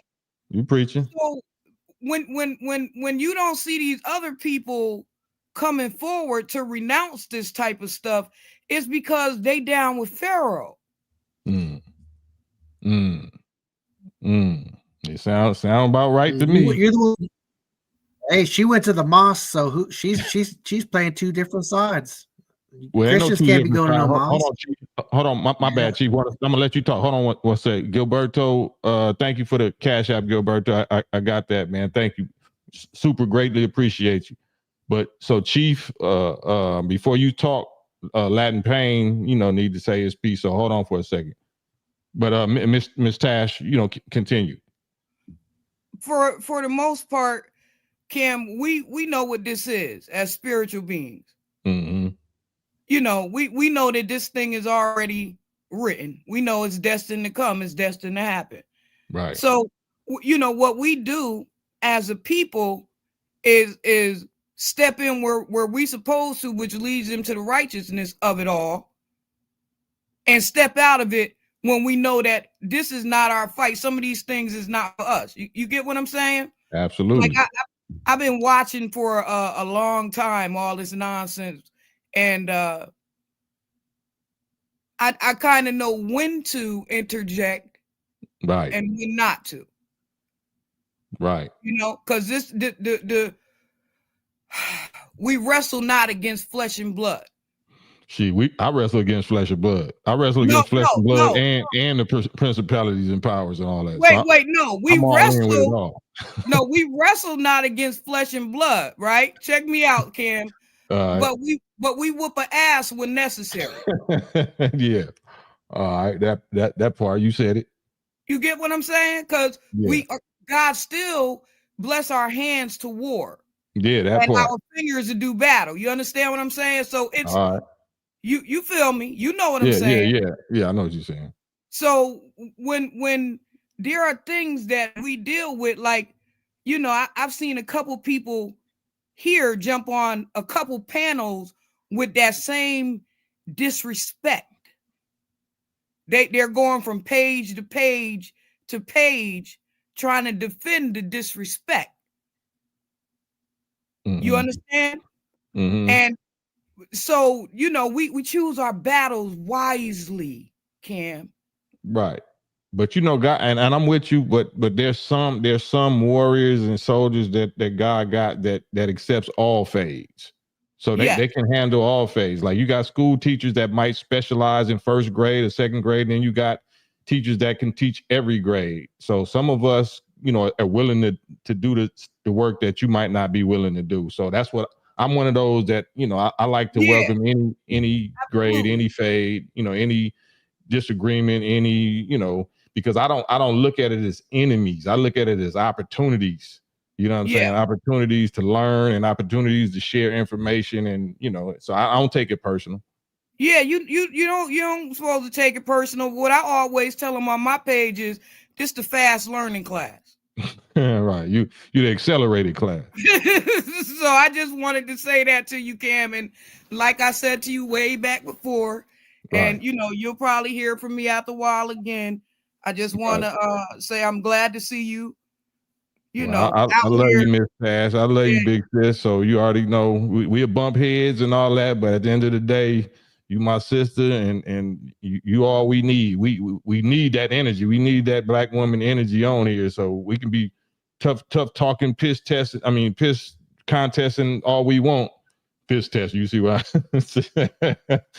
but we need the queens there for that balance. So I love you and I appreciate you.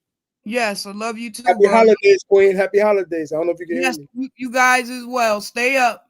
All right. Peace. Latin Pain. You got the flow. Yo, shout out to that brother that was on here before the lady started speaking. You know what I'm saying? I don't know what that brother's name was. You know what I'm saying? I was proud, you know what I'm saying, of his knowledge, you know what I'm saying, especially when it came to Boricuas, right? But I really came up because I was a little disappointed when the other Muslim lady, you know what I'm saying, not the one that just finished speaking, but the one that came before her, asked you, you know what I'm saying, asked this Boricua brother or this Puerto Rican guy here, when she asked you about slavery in Puerto Rico, you didn't know the answer. You heard? And I was sitting there to myself, why is you talking about everybody else's history and not knowing yours? That's easy, because obviously what we're being told isn't the facts. That's why. So you saying there was no slavery in Puerto Rico? I didn't say that. When did I say that? When she asked you about it, you said you didn't know. I don't know the answer. I can only tell you what I'm told. I can't tell you what I'm only thing I could do is tell you what I'm told. And who's telling me? The same. You got the whole Boricua bandana like you representing the peoples, and you don't even know your history. Or you just gonna talk over me? Okay, so no, I'm listening. Hold on. I'm gonna regulate this. So I'm gonna give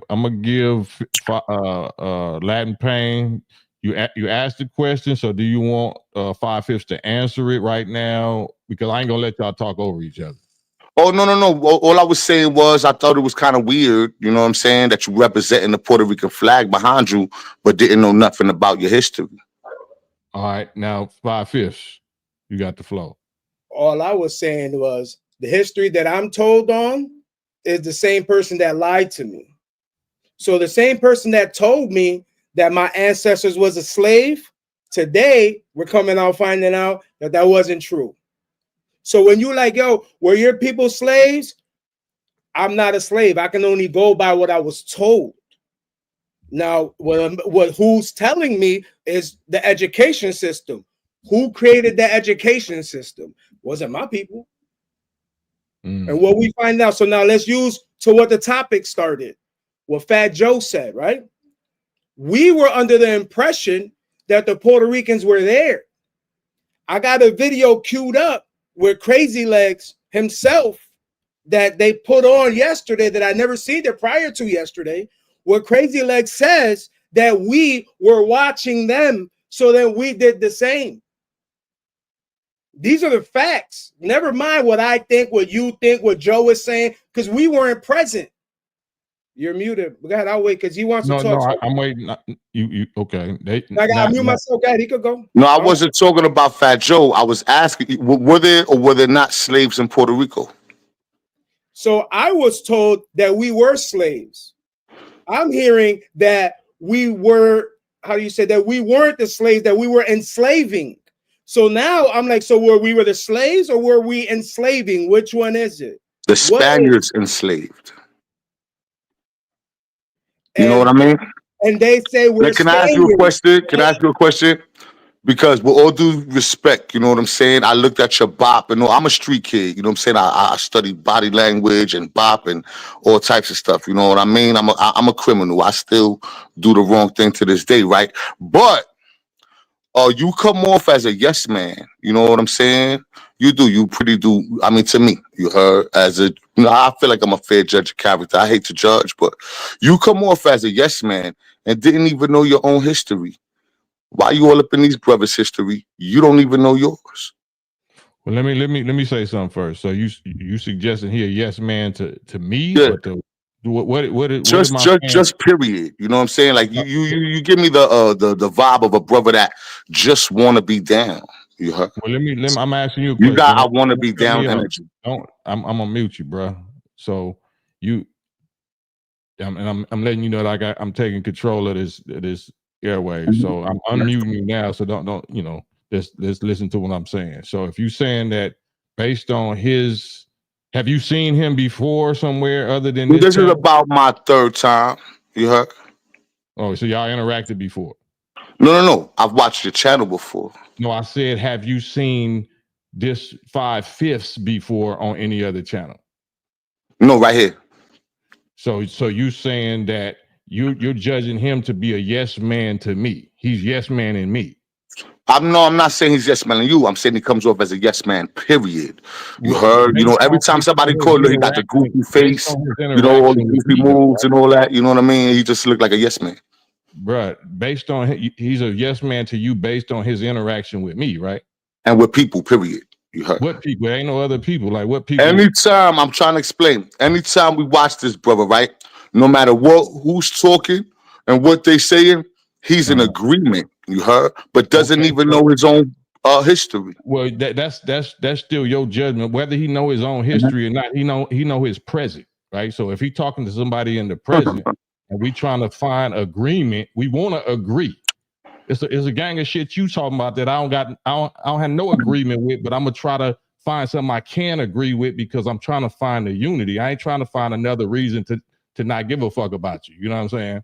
So this is about trying to find respect and find unity. I'm not in disrespect nobody. You asked me a question, I answered it. How was that disrespectful? Your energy is disrespect. My energy is disrespectful. Oh, but it's not goofy disrespectful to just yes everybody. All right, well, peace, brother. That's why everybody ain't gonna be together. Everybody is not gonna be together. And so this is the fact. I don't mean to cut you off, but this is the facts. He's been following me. He's been to other channels because this topic is pretty relevant. And I guess so he have seen you before? Yes. So some people don't like that I can cordially have a conversation and be like, okay, so what I was told was that Puerto Ricans were in the slaves, that we were part of the slaves, that we were there from not the beginning, but we were there, that we were enslaved. So now the more I get on to the internet and I'm actually interacting with people and we're not, because remember, you can learn and not be part of the curriculum. What's the curriculum?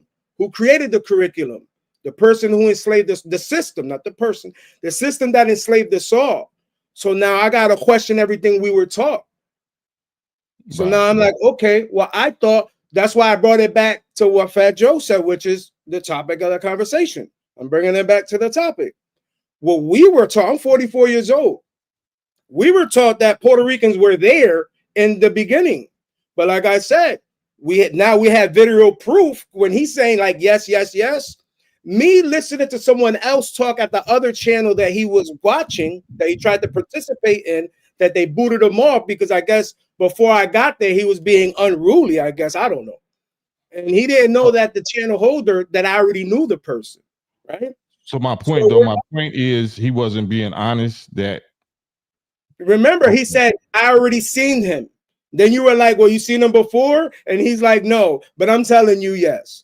Because it's the internet, bro. You can look it up and one day be like, oh shit, look, they were on the same panel. Yeah. So to me, that's COINTELPRO. So to me, anybody that's too tough and that's too gangster and don't want to have no idea about making peace and all of that, that's them folks. That's from my experience. I don't know bro or whatever, but from my experience, it's the tough guys and the tough steppers, and I'm a criminal and I'm a tough guy and I can check your aura and you like, you know, that's that COINTELPRO shit. So we not with that. Yeah, like why am I, bro? I've been getting locked up since I was 12 years old. I'm not on. That's not benefiting. Why am I bringing that up? I don't even know how to talk about that without feeling like I'm glorifying it. The most negative part of my life. Why am I bringing this up? Get what I'm saying? So like I grew up like this. So now when I'm in school and they're like, oh, this is what happened. I get on the internet and I'm dealing with people. Like, yo, well, my grandparents said this. My great-grandparents said that. Well, hold up. Let me do the math to this. Your great-grandparent would be alive in the 1920s, right? Well, what did they see? Well, in school, they saying this. Well, who should I believe? The person that is probably in front of me, maybe it's your grandmother. She's in front of me telling me, look, this is what we experienced. I'm like, well, why the school saying that we were here? Get what I'm saying? So people are like, oh, you don't know your history. Well, I know what the white man that lied to me, the lie he told me. This is what I know, nigga, the lie he told me. Right. So what did we just say? Oh, Spanish people had slaves. Word? I was taught that we were enslaved.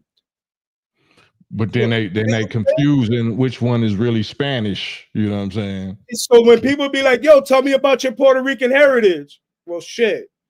I can tell you what I was taught, my nigga, but what it looks like, nigga, we've been getting lied to, my guy. Because I only grew up around black people and Puerto Ricans. Where I grew up at, I didn't really see white people. I didn't. Right. So like I said, Joe said that. Why my whole blood, everybody, all Puerto Ricans is getting blamed. But like I said, there's a video queued up to the people that were present. And they were saying, no, Puerto Ricans, we saw them. So we did what we saw. Like that's why I tell people, bro, never fight the facts. I'm always open to the truth because I'm gonna be like, yo, bro, it's 9 o'clock at night. Where you're at, it's 3 in the afternoon. What am I supposed to say? No, the fuck it's not. It's 8 o'clock at night where you're at too. Right. Like, come on, my bad guy. Let the brothers get the. I respect your honesty for the Puerto Rican brother. You said it. You said, hey, these people lied. The white folks lied to us in school and told us this. I thought this from my parents. I thought this, but after I'm 44 years old, I'm a grown man now. I see everything. I see the Puerto Ricans that was there at the beginning of the hip hop. They said it. They said, "No, we didn't make this. We joined in. We was watching what they was doing." Like, you honest with it. It's look, they do the same thing to us, brother. They told us all here the blacks here in the 80s and the 90s, Africa was all starving, little kids with flies flying around them with their ribs out. And see, what we got to realize is this what they want. They want all of us to be confused about who we really are. So then we could fight, because like you just said, when you're a Puerto Rican brother, and once you found out, okay, the white folks lied to us. This is what's up. The FBA, okay, I see what's going on. You just understand and real. Let's move forward. Some of your Puerto Rican brothers and other Latinos, they just can't be honest like that. It's kind of like being on the block, and if it wasn't about race, it's like, hey, this MC biting that other MC style, and everybody be like, okay, yeah, we can agree. We see, the MC biting his style, and then everybody moves on. So it's kind of like, all right, bro, the MC biting our style, and you're a Puerto Rican yourself. You're like, all right, yeah, Fat Joe, way out of line. Let's keep it moving, because this is how most other Puerto Ricans are. But Fat Joe is being paid by a group of people to say this. And that's what the Puerto Rican brother told y'all. You got to listen to what the Puerto Rican brother said. He said, Fat Joe is in another pay grade, AKA them white people paying Fat Joe to say this, y'all. Puerto Ricans up in Jersey, up in Miami and Philly and East Harlem, they not running around talking that. They getting money, pulling up. They got a half black baby, half black FBA baby, half black Puerto Rican baby. We see that all day. So, because remember, this is oh my bad. Well, go ahead, bro. No. Because what you saying, you being honest, and you Puerto Rican, so you give another. We're dealing with bigger shit, because everybody's like, yo, Latinos and blacks. Well, we're different kinds of Latinos. Mexicans ain't Puerto Ricans. Colombia, we're not this. Well, for starters, we're U.S. citizens, bro. Huh. You get what I mean? Like, we are American. Like, why we're just like, yo, you're just like a Mexican. They're not American, bro. You said one important thing, brother. You made one point when you first started. I was listening. You said, hey, I watched the old videos of the older Puerto Ricans that was there in the beginning of hip hop. Oh, no. A person brought it on a live like this. Okay. I didn't believe. I told people this was the truth. This is what I felt. I felt he was talking about these two particular people, and he just said a bunch of wild shit with it. Because honestly, I never heard of the FB. So I was on live with this West Coast dude, and he said it. And I'm like, bro, I don't know what you're talking about. He said, what do you mean? You're in Connecticut. You don't know what the FBA is? I'm like, because you know, Cali, they got their own politics. So I'm thinking he's talking some like California gang. I'm like, don't throw me in no crazy. I'm not here for that, bro. And he's trying to break it down to me. And I'm like, what? Mind you, it's like 3 a.m. So then the next day, the shit is still flowing. And I'm like, now I'm learning. Now I'm like, but hold up. But then KRS once said that we were always together, that the Bronx this, the Bronx that. So now I'm seeing videos of Crazy Legs. It's like 5, 6 years old that says that we were together. We were wrong because damn, somebody mic is crazy. You hear that? Somebody mic is crazy. So last night we're on this dude's channel, and now what is it? Urban Politics is on there. Yuck Mouth the Rapper's on there. This was yesterday. This dude from New Jersey, shit, King of New Jersey. We on his shit. Towards the end of the stream, I think his name is Street Hood or something. He brought the video, screen shared it, and I'm like, what the? And you see Crazy Legs, but he's a lot younger. So the first video you see, he's a little bit older, but this one, he's real young, and he's like, nah, we were watching them and we emulated them. Okay, and that's the point I want to make. These are the facts, bro. Hold on. This is the point I want to make. And you pointed out, you said, why is Fat Joe getting all this light as a Latino when we got a Latino that we could be focused on that video? You just pointed out that when he said the Latinos they created, they was just watching. And so hold on. So I pointed that out to say, that's why Fat Joe is making these comments, because they put out the hip hop microphone check video. All the hip hop legends have been coming out giving the facts about who really started it. It was the blacks that started it, and now you got different people, plants that are coming out that take the light away from those Latinos that told the truth about it. That's what I want to point out. You are correct, because I was growing up under the assumption that we were there from the beginning. That when, let's say, this brother bring out the turntables, you bring in the speakers, maybe I'm the one with the records, and he got that's how I thought it was. But evidently that was wrong. And the people, and this is the wild shit that they allude to, they're like, yo, this person was there, he said this. Well, who's lying? Because we have the actual original shit. Says that he didn't say what you said. Yeah, let me say one more thing. And this is why it's important for us as black people, and especially as black men that's here from this soil and from this land, for us to stand up on these type of issues about our culture. Because what these other people came on this panel and said, he was talking about the Mayans and the Aztecs. What happened? They got erased. And this is how the beginning starts. They start trying to take away credit from things that you invented and you created. And they start saying other people did it. And these are the small little steps they take to wiping you all away. And we're not going to take that. So even in these small steps, you try to, next they'll be saying, well, cornrows ain't ours. Well, this ain't ours. So we stopping it because we don't want to be wiped out like the Mayans. We don't want to be wiped out like the Aztecs. We want to be 10,000 years from now. We saying the people that was enslaved, the melanated men, we still here today. And I'm going to land my plane there. Salute. So I want to say thank you to Zed, Big Zed for the Cash App, and Russell, Big Russell R for the Cash App, man. Thank y'all. Appreciate y'all. And this is what helps to keep this thing going. And then I gotta get a floor to my bro King Tutorial, King Tutoring. What's your thoughts, bro? Thank you. It's my second time coming back to the panel, and I jotted down some notes. So we all can be on the same page. I jotted down NAB, North America Blacks, melanated people in North America, speaking from that perspective. Our names, if you are a North American Black, the continent of North America, you started off as Indian, Redskin, Cherokee, Featherhead, Nigger, Negroes, Afro-American, African-American, Black, niggas, to now ninjas.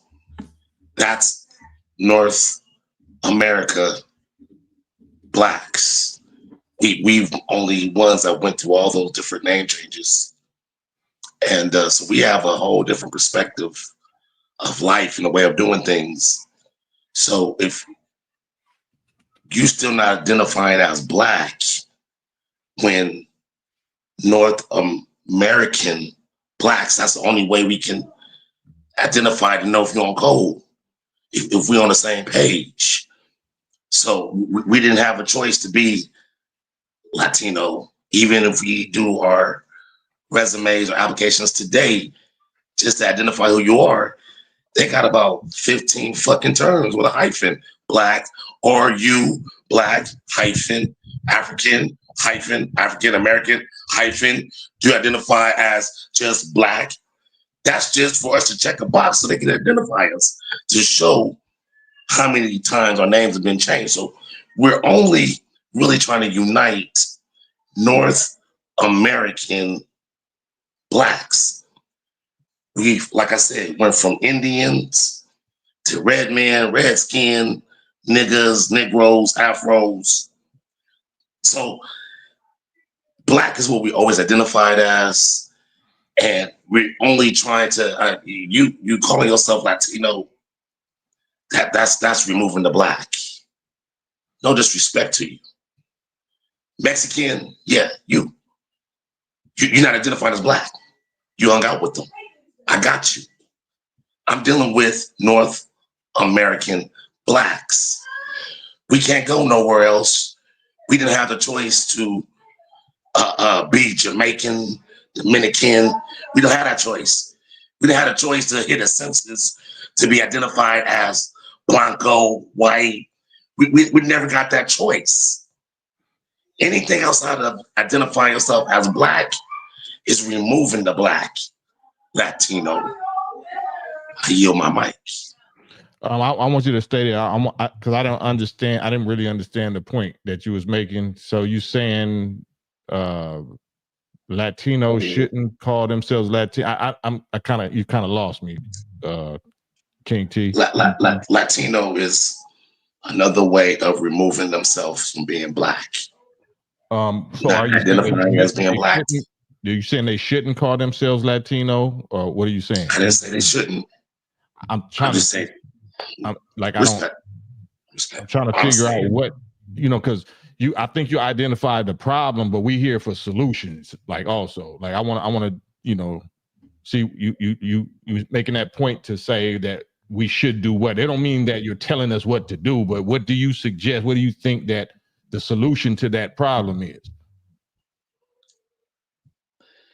What I suggest is this brother play the background, Latinos, if he's supporting Black North Americans. He should play the background, follow our lead. Who is that? That's what I'm saying. Come on, Fat Joe. If he's saying he's a Latino, if you're saying you. Yeah, I'm trying to figure out what point you make it, because I'm lost. Maybe I didn't hear you correctly. So what are you saying that Latinos should do? Or I'm trying to just say this. We men, we're not gonna offend each other. Like say what you mean. I don't know what you mean. Okay, so I think a Latino is another construct. Is a name change. Mm-hmm. I really don't even know what Latino is. People are claiming Latino, so I can't tell you what Latinos should do, because as a man, I'm not 100% certain of the definition or the ethnicity or what a Latino is. For my thinking, it's something to call yourself that's not Black is a Latino. Right. Oh no! Wait! You know what's crazy? This is the craziest shit. Because people always ask me, "Are you Latino?" I say, "No, I don't identify as that." From what I'm told, my island is called Puerto Rico. Like I don't. So technically, I speak Puerto Rican, but I'm born in America. So I'm American for my nationality, but I guess my bloodline would be poor. There's a lot of semantics, bro.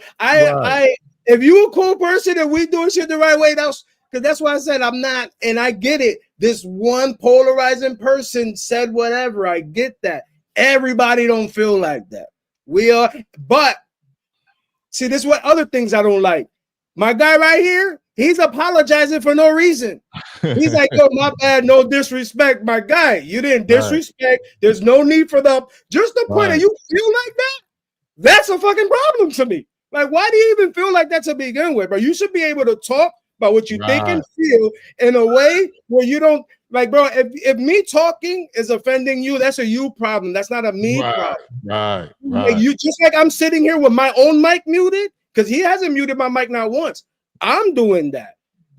Bro, talk, bro. Like, you should be able. That's what I think we always grew up on, having a communication problem. Right. My bad. And let me hold on. Let me say this. So to his point, to a 5/5 point, there's black Cubans, black Mexicans, black Puerto Ricans. Like, you know, Puerto Rico is a landmass. I think that's everybody a geographical location. That's a geographical landmass. That does not describe or identify the person's blood. The person's blood is whatever their blood is. You know what I'm saying? So Elon Musk is a South African or something, like, right? Is it? Do we look at him and say, man, he's African, he's from South Africa, or I'm African American or whatever, right? I'm speaking from, once again, the construct from North America. From what's a construct? I don't like. What are we talking about? Are we so? Should we, if we talking to each other, should we talk constructs or should we talk reality? So what I'm talking to you about is speaking from the perspective of North America out, Black Americans. I'm not going to say just Americans, as he said. I'm going to say the two words, Black Americans, speaking from the middle of North America, that gotten it out. But how do you? So let me show you something real quick, because Black Americans can still be like Elon Musk, right? A person from Nigeria can come live here or whatever, or they can have a child here, and then they're a Black American, right? So this is how you specify it. Point number 4. We want our people in America, our people in America, not our people are Americans, because we ain't never been Americans. We want our people in America whose parents or grandparents were descendants from slaves. That's what DOS and ADOS and FBA even come from, right? Descendants from slaves. Our people, meaning Black people, who are descendants from slaves. That's the specific identity. So FBA, you know, that they might be talking about people that was, you know, I'm not sure what that is exactly, right? But to me, it didn't need to be reinvented. That didn't need to be reinvented, especially from somebody that don't got no track record or history of doing this work like that. Now you an entertainer, or you make rap songs, or you used to be a pimp or something. I don't know what Tariq used to do. There's no disrespect, but are you qualified to be the leader of some new term that got us arguing with each other? I follow your point clearly. And no disrespect. I thought about it like that. Yeah, that's shit. So that's so, and that's why we talking about what we can come together on. So okay, just like 5/5 saying, okay, nigga, if Puerto Ricans wasn't the originators or co-originators of hip hop, all right, cool. I thought we were cool. What's next? So like, okay, you know honestly, like this, because this is how I look at it, right? The president actually runs the country, right? So if we're not stopping everything over that, because in reality, this is how I look at it. Let's talk facts, bro. Fuck, never mind opinions, never mind all that. The fact is, if we go back in time to where there were no structures, there's no buildings, there's no none of that, right? If your pigmentation does not change, you are dying. I don't care what the fact is. If this does not change, that sun will kill you. You know what happens when I'm outside in the summer? I just get a little darker, bro. So let me I say don't this. I don't have none of that. I just get a little darker, bro. Absolutely. Let me say this right here, because we're gonna talk about Tariq right now. So Darren says he's not the leader of it. Gangster Love says he's not leader of FBA. It's a bloodline. You're the leader of that term. If you're the leader of that term, that's a slick way of, you know, being the leader of it, because now people is coming to you for the definition of it. You know what I'm saying? So you are the leader of it. That's or maybe he's just a more prominent face right now. Maybe he's just a slick way of trying to be the leader, but not take the responsibility of what comes with that. You know what I'm saying? We don't do that. Like, I'm not saying nothing is wrong with that. He might be brilliant because he's sparking this conversation. He's making us have to come to the table and dialogue exactly like that. So it's not a diss on Tariq, but Tariq got to come to the table just as much as we coming to the table, because there's real blood, sweat, and tears soldiers that have bled and did this and did that for this, that somebody that's just an entertainer or make documentaries can't. You know, you can't outrank that. You're gonna have to have a conversation with the real warriors and the real nation. Can you hear me? Yeah, I hear you. You're the one with the wild mic, my brother. You're the one with the wild mic. My apologies. My other phone went dead. I had to switch phone. I got this earpiece. It might be this. But the brother right here next to me, what I'm pointing, he was saying that the Latinos, and they call themselves Latinos and this and that. And then the host, I think his name is Brother Cam, he pointed out early when another caller was talking about the Mayans and things like that. And he said, don't you know that that's a whole mixed race down in Mexico? So it's the same thing happened in all of what we call the Caribbean islands. They created buffer class. So the Spanish, after they slaughtered all the men, they took the women as captives. And then they had what we call slave breeding farms, but it was the white Spanish and making all the babies. And then they made it into the culture. And so when the other brother right here with the locks, King T, was talking, and Brother Cam said, well, I'm kind of confused about your point. And Cam said, this shows about solutions. So I just wanted to bring a solution that we identified through that conversation. And this was the solution to Black people and to what we call, you know, Spanish people. All right. So this is what we figured out with that Latino conversation. Well, the Spanish, the English, the Portuguese, all of them got on boats and came over here to enslave and take over and conquer. Their root language was what? Latin. Even though they spoke those languages on top, the root of all those languages are Latin. And that's where the whole Latino comes from. And you can see somebody that call themselves Latino, and they don't. I don't mean to cut your wisdom up, but your mic is making a gang of loud noise, and yeah, now we can't hear you at all. Say something. Oh, can you hear me now? Yeah. Stay just like that. Now stay like that. All right, you can hear me good now. Yeah. All right. Okay. So y'all heard none of that I was saying. Not really. Yeah, we heard you, just wasn't clear. There was like a static behind you. We want the content to be clear. Listen, man. And I'm gonna need you to hurry up and land the point. I'm gonna land it real quick. Well, the Spanish and all them that came over to enslave, all them spoke. Their root language was Latin. So that's where the whole Latino come from. And so the Spanish came, their under language was Latin.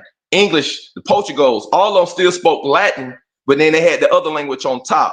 So that's why when any person you see, they say I'm Latino, but they don't even speak Latin. And so this is what it is this truth. They was a created race, a buffer race. So they was exactly that. They was a race created, so they'll have ties to both sides. So, and that causes confusion. That's why they did it that way in slavery. They did that in North America on the breeding plantations. That's where you get the whole house Negro, field Negro concept. They had the same thing on the islands. They created whole buffer classes where the daddies are Spanish, the mothers are Black. So the children will have ties to both sides and be torn between both sides, and you'll always have that buffer class, that class that's mixed with both. So they got ties to both. So then the whole system can keep going because it's a built-in safe of having a class of people that's tied to the slave class and the master class. I'm gonna land my plane there. Man, that's what I was talking about. That we three bloodlines. That we're Black, white, in Puerto Rico, we're Black, white, and Taino. So what I say is, With these islands, you're black, white, and native to your island, because first coming in, this is why I try to tell people, when you want to deal with this topic, your beliefs, what you love, check all that shit, your feelings, check all that shit at the door. Absolutely. All that. Because everything you were taught could have been a lie. Everything your parents were probably taught was a lie. Absolutely. Check that shit at the door. So this is what I see, right? I've seen pictures of Queen Elizabeth bending the knee, kissing the ring to the black man. There's pictures. This is on the internet, bro. Let's act like it's not there. When you go into the ancient Chinese history, they talk about it. The original Chinese man is black. We just disregard him. They say it. It's in their history. They just don't deny it. They don't hide it. They say it. They teach it. The original Chinese man is black. They just disregard them. Type shit. Like they don't, like, even what happened back in the day, they moved away from them. But the point is, the original man is black, bro. Fucked up. My bad. He looked like he want to jump in. No, it's cool. Hold on. You was cooking. I wanted you to land it. I'm gonna mute you right quick, King, because somebody might make it a lot of loud feedback. So we all are mixed. Like, unless you purely, for the last 470 years, your family was lucky enough to escape being. Oh, mainly one though, but there's one main ingredient. Get what I mean? Like, it's black and white, or maybe black, white, Taino, or maybe, you know what I mean? But the one, that's the one main ingredient. And I don't care. The fact is, bro, they tested so many different races, so many people from so many different. So what I mean is, they say the I think it's Australian. The Australians, the original Australians, black. So there's black in their DNA, right? There's no Taino in their DNA. You get what I mean? So there's get what I mean? But it's like, when we got to learn this on our own, because our education system was built by the person that doesn't want us to know this. Right. So I mean, that's something we always got to take account for. That's something, and that's why I try to. People get mad. I be talking to. I'm like, yo, bro. The truth is the truth, bro. What are you getting mad at? If you're gonna get mad at somebody, go find your teacher and go beat that person up. That's who taught you. But go ahead, brother. My bad. I'm muted. Yeah. So let me address Christine World. Dr. Claude Anderson told us to use the term Native Black American, right? Dr. Claude Anderson. So, and I respect Dr. Claude Anderson, but it's gonna still come back to this, right?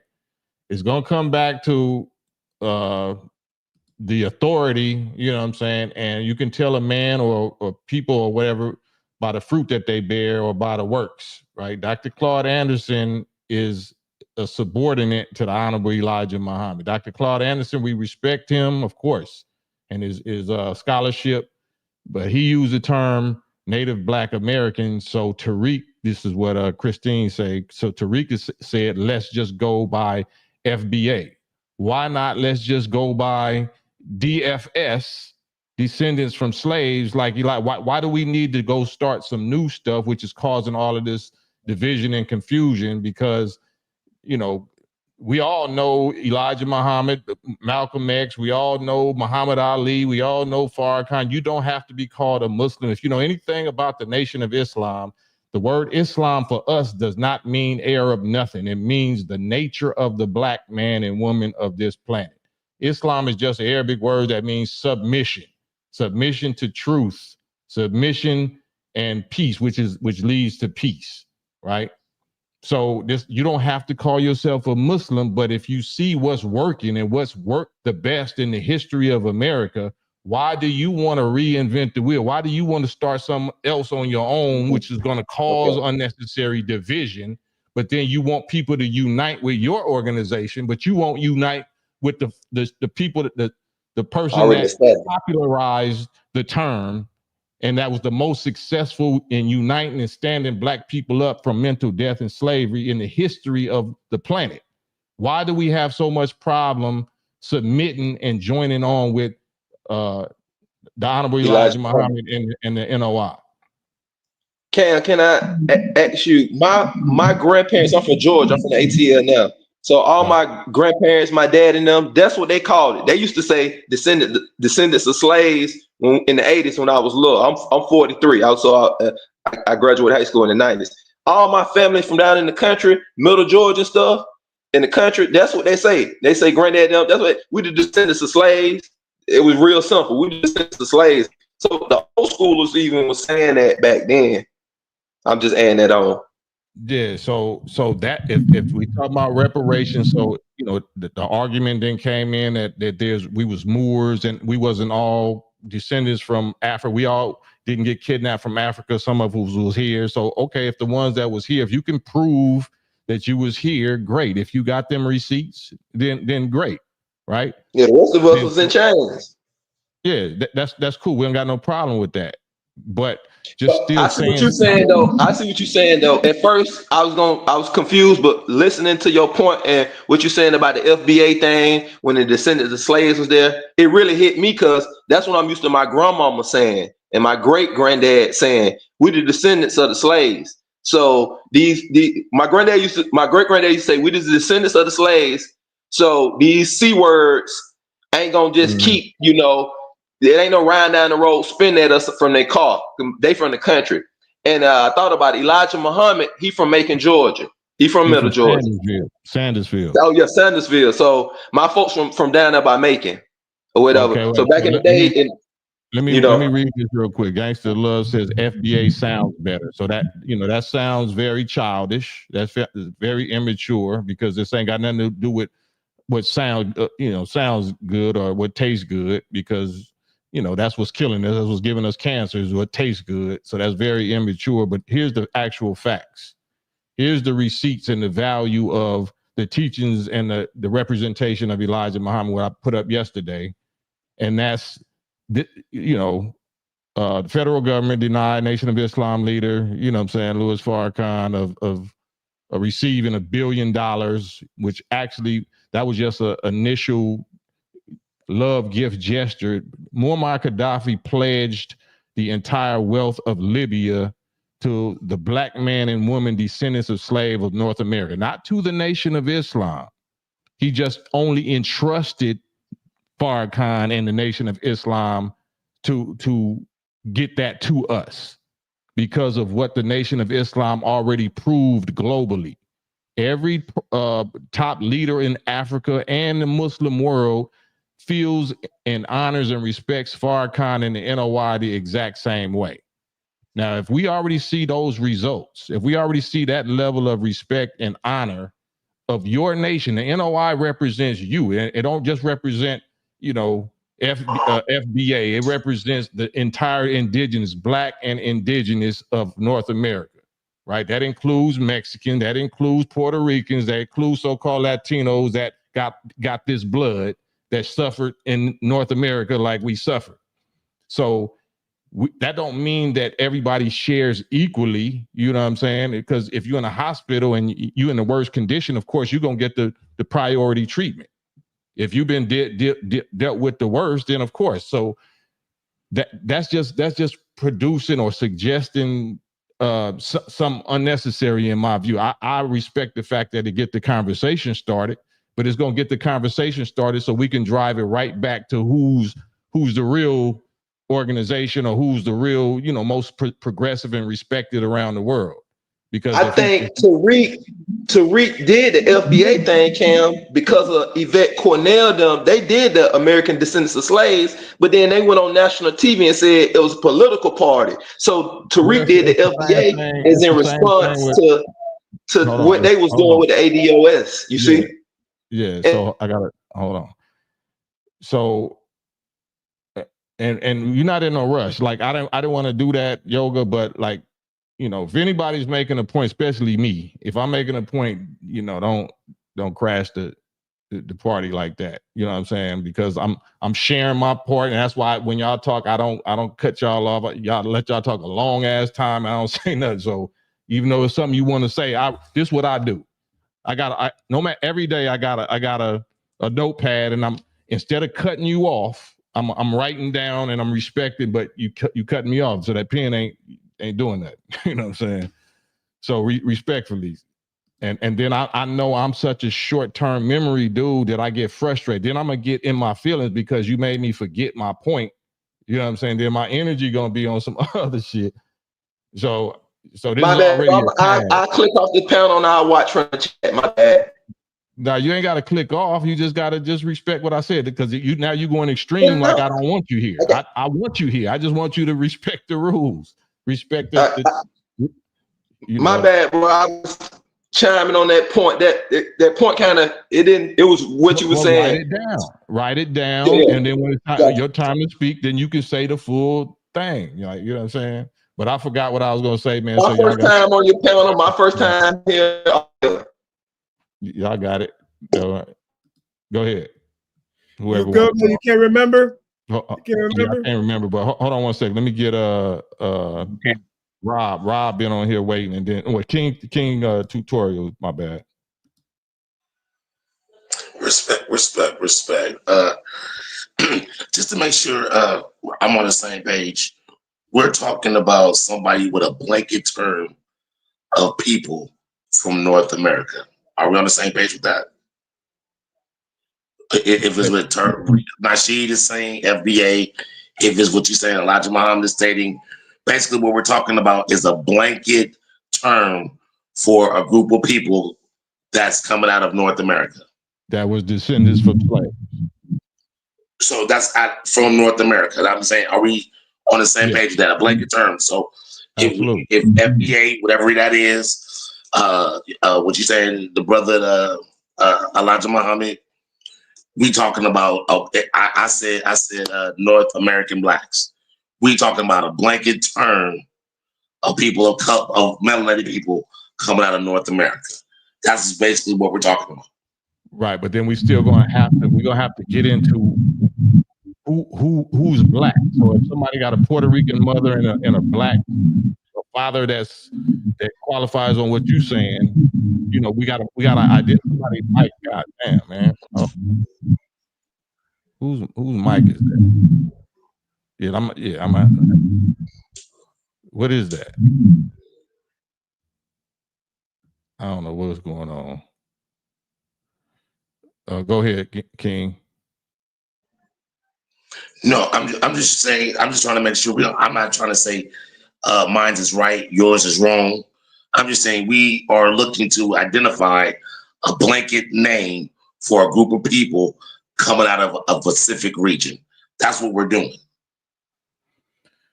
Right. And maybe that's me. Maybe that's you. I think that's you.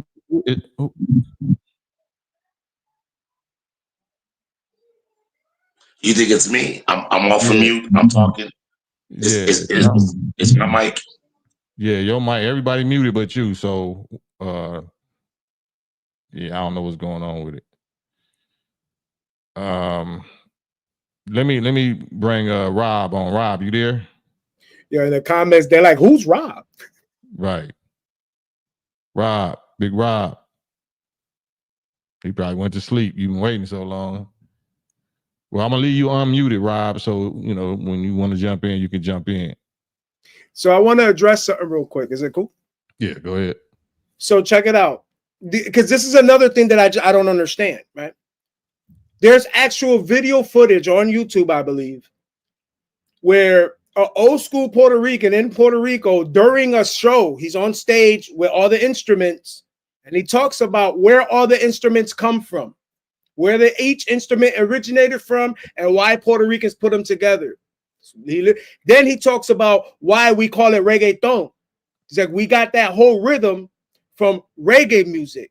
So how we figure we could pay a tribute, like how to say, look, my guy, we like what you doing. We're calling this genre of music reggaeton. Get what I'm saying? That's not us. That we're not trying to, we're paying homage calling it that. We're saying, look, this is where we saw this over here. We liked it so much that we named it this genre. Get what I'm saying? So now when people are like, yo, why he act? Because if you go back to the island, this is how we view it. The island how do you say? The old school artists, they talk about it, bro. The shit originates from over here.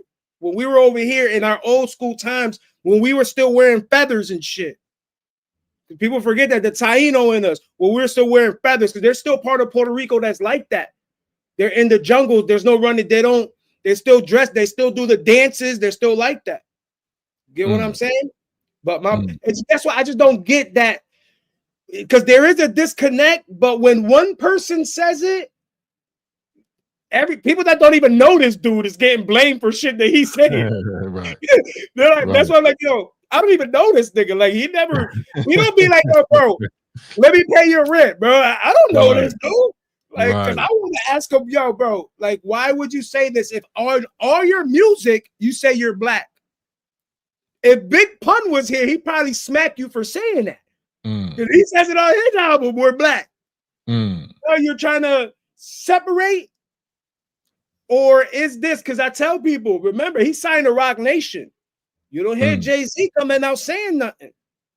Jay-Z shit is all over the news. Who's to say he's not doing that to get us to stop talking? It could be anything. Damn. Man, it could be anything. Because remember, these people are above tax. What they think is important isn't what we think is important. Get what I'm saying? We got to worry about going to work. These dudes just jump on a plane and go somewhere else where it's sunny. It might be raining where you at. They just get on a plane and come back whenever they want. Money's not, you know what I mean? They don't. Right. That's why I tell you, he's not that. It's just that when you hit that tax bracket, it's like what's important to you isn't what's important to us. And that's why I tell people the person who created Monopoly, he doesn't play it. Right. He doesn't play it. You get what I'm saying? I get you. Let me address Jay Shorter. Jay Shorter asked or said Elijah Muhammad was speaking to uplift God's chosen. I don't recall his teachings were for Mexicans or Latinos. So Jay Shorter, you clearly were never a member of the Nation of Islam, right? And just the fact that we have public platforms, you know, you could ask a question. It's wiser to ask a question, especially when you know you don't know. But if you drop in evil suggestions in the form of a statement, right? Every member of the Nation of Islam knows the actual facts in student enrollment, and the actual facts, you know, one of the questions is, you know, what is the population of the original nation in the wilderness of North America and all over the planet Earth? The original nation means, or the answer is 17 million with the 2 million Indians makes it 19 million. This is back in 1934. So Mexicans and Latinos are from the 2 million Indian part of the black family. So anything you hear Elijah Muhammad saying as far as chosen people or black family or whatever, Mexicans and Latinos are included. If they have the blood of so-called Indians in them, then they're included in the equation. So please don't, you know, make statements or whatever. If you don't know, just ask the question. So that's the answer to that. So go ahead, Yoga. Yeah, I got a question for you. From what I'm gathering, you're a Muslim brother. And from what I heard from what you said about the Tariq Nasheed standpoint of, you know, why would we take, or why should we take on him, you know, giving the title to the lineage and running with that when brother Elijah Muhammad already had something established and been working and or whatnot. My question to that, I said the same thing. Then I said, well, Farrakhan them got all the power and all the platform and a way bigger platform than Tariq Nasheed. Why they never even push this and start saying that we need this and, you know, we need to delineate and the people that's from here, from North America that was enslaved are different people. Why the nation themselves never took, they already got the money and the platform and the infrastructure to do it. They could have been did this and had us thinking like this. Slow down, back that up. You said a whole lot of BS. Now let's take that step by step. You said why the nation got all the power. We respect. We're trying to get solutions. Right. I said BS. I didn't cuss. All right, well, just let me say my part, because you asked me something about the nation. I'm a 34-year-old vet. You know what I'm saying, of the nation. Where you go, bro? Oh, he got off. Did you get off? I want to answer that question. Hop back on, Yoga. I want to answer that question because I got a short-term memory and I don't really remember what you just asked, but I knew it was full of feces. It was full of feces, so I wanted to address some of the corn in your feces. But anyway, y'all got the floor, man. If y'all want to speak on something, you got something to say, my guy? Because I know I've been talking a lot. So. But I appreciate you because you keeping it going. You keeping the conversation going. It's men. That's why we're here on this platform. It's because we're able to disagree, but be respectful. I like what the brother said. I don't agree with everything you're saying, either one of you, but I'm looking to find what I can agree with. And what I do agree with is, how do we unite this and pay it forward? How do we unite this? Because it sounds like we're splitting hairs. You got adding in the third, I got one, which is cool. I'm saying we like this dude. Oh, we were good until you stuck outside hair. See what I'm saying? You violated, bro. Violation, bro. We was good until you talk about that hair shit, bro. I don't like this dude no more. Yeah, I don't like it. You trying to take something. Yeah, my bad. Yeah, so you said quite a few things that I can't agree with, and the biggest thing is the unity. It sounds like, you know, me listening to myself and hearing your response is letting me know that you like, why are you trying to kick me out? When you like, why are you trying to divide us when, you know, we was right there, or we were together? So I feel where you're coming from, and we should be able to use that to be able to move forward. If that's streaming, if that's, you should be able to come at Fat Joe and let him know about himself. I got you. How about this? What if I'm born 1980, right? Because this is what I was actually told, what I learned. I learned we were together. There's no real difference between me and you. Because when the cops come, they don't be like, I get blackmailed. This is what I got. You know what I'm saying? I never got treated different. So, and it's like I keep harping it, but it's facts because I never thought about this shit. The nigga, urban politics keep telling me to stop thinking about just me in my time and what I went through, because what I went through isn't what everybody else went through.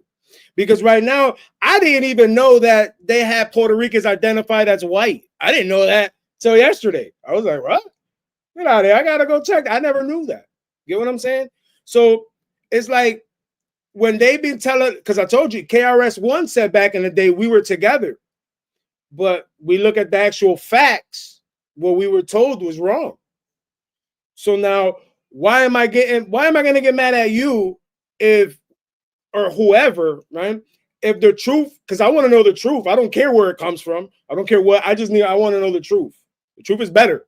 Or do you want to live? You can't ask your partner to be honest, but you want your whole history, what you think about your history, to be false. I want to know the truth, bro. Am I lying? Am I bugging? Am I bugging? Because everybody like, yo, this dude crazy. Why are you? A fact is a fact. Am I not? Or is just some new shit going on? Is it part of the Matrix? No, you correct, and I got to mute you, King, because that is whatever that sound is coming from your mic. But I'm gonna unmute you as soon as I finish saying. Damn it, I forgot. So I guess it's your turn, King. Tell you.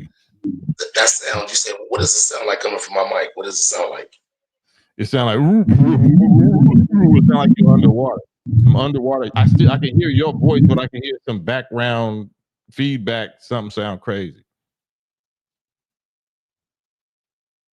Go ahead. You can speak though. I'm muting my mic. I got another device that's on, so I'm about to log up out of here and come back. So I won't be interfering at all. But what I don't understand is that a little while ago, it wasn't even making that sound. You know, it's them folks. It's them alphabets. That's always that, and that's always another thing. Why? It's like we have it's like we have a certain category of perspective when it comes to certain things, right? It's always them people for certain things, but it's not that. It's only them people when it's convenient. It seems like.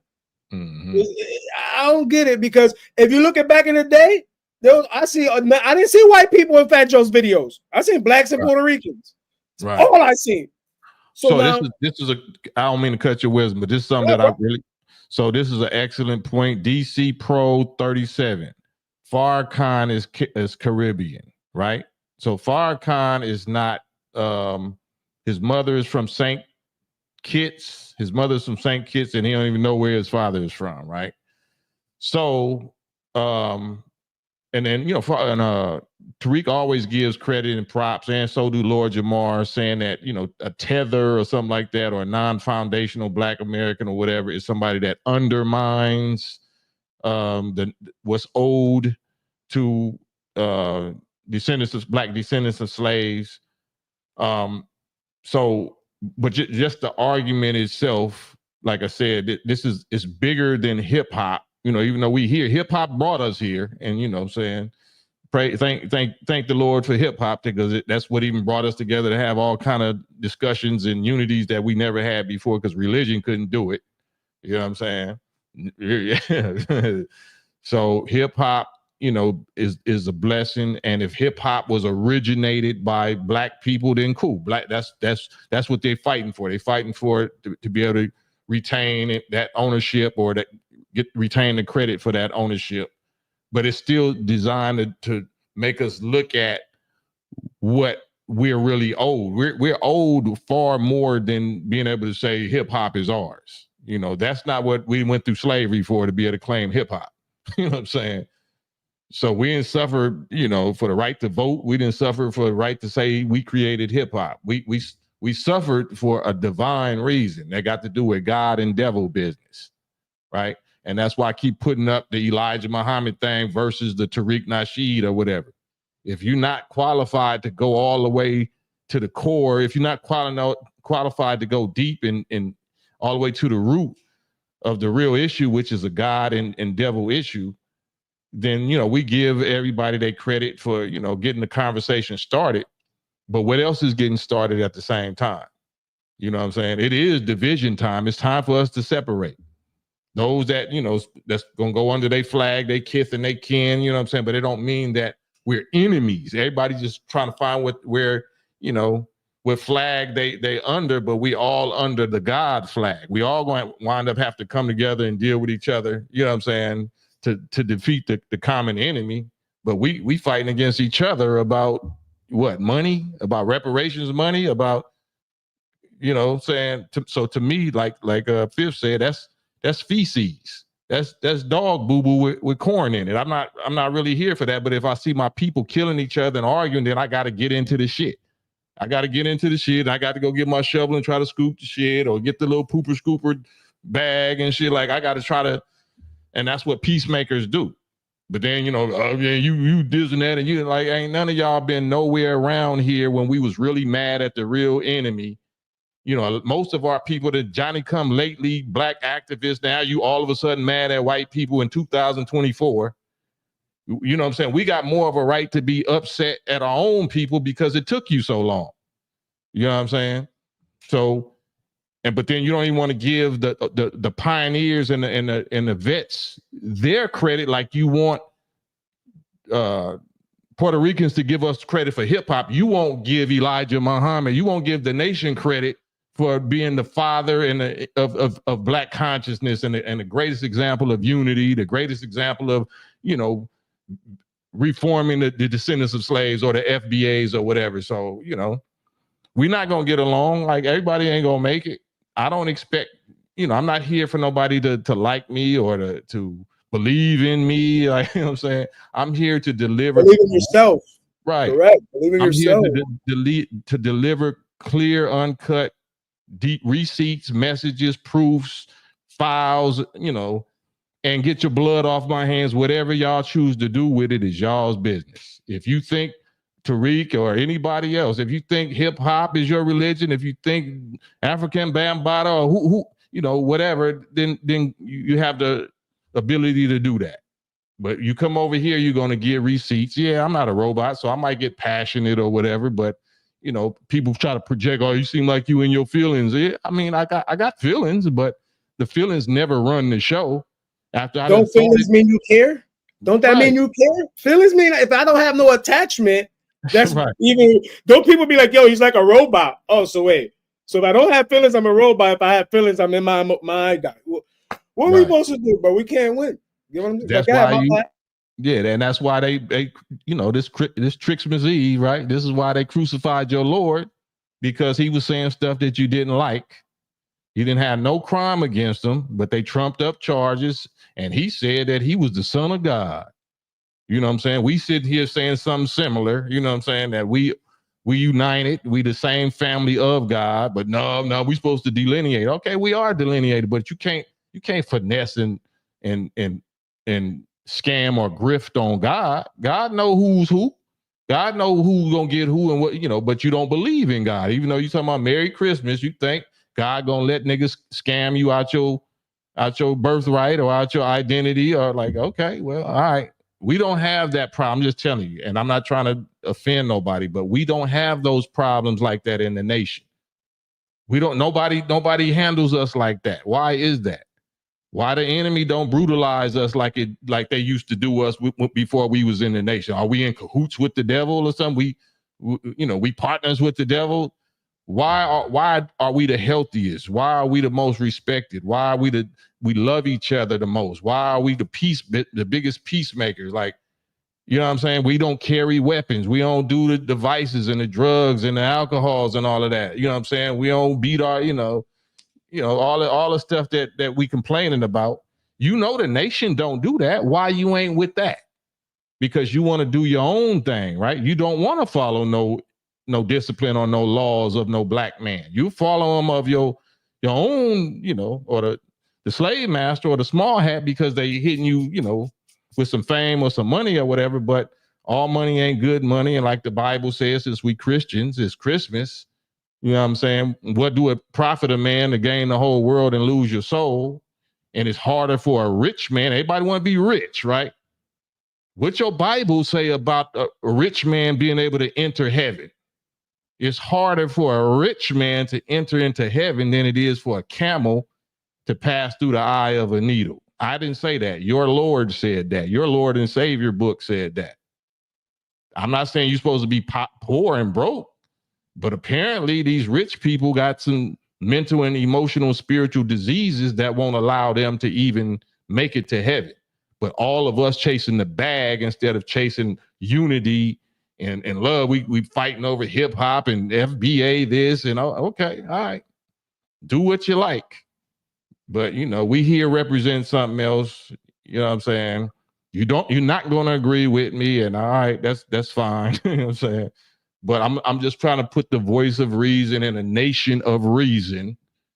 Y'all did this. Y'all killed Malcolm. Man, no, we ain't do none of that. The Freedom of Information Act, 50 years, the file's been open. That's why Malcolm X's daughter and families and all that, then sued the FBI and United States government and the New York City NYPD for $100 million for the assassination of Malcolm X. The NOI was not mentioned at all. Nobody in the NOI.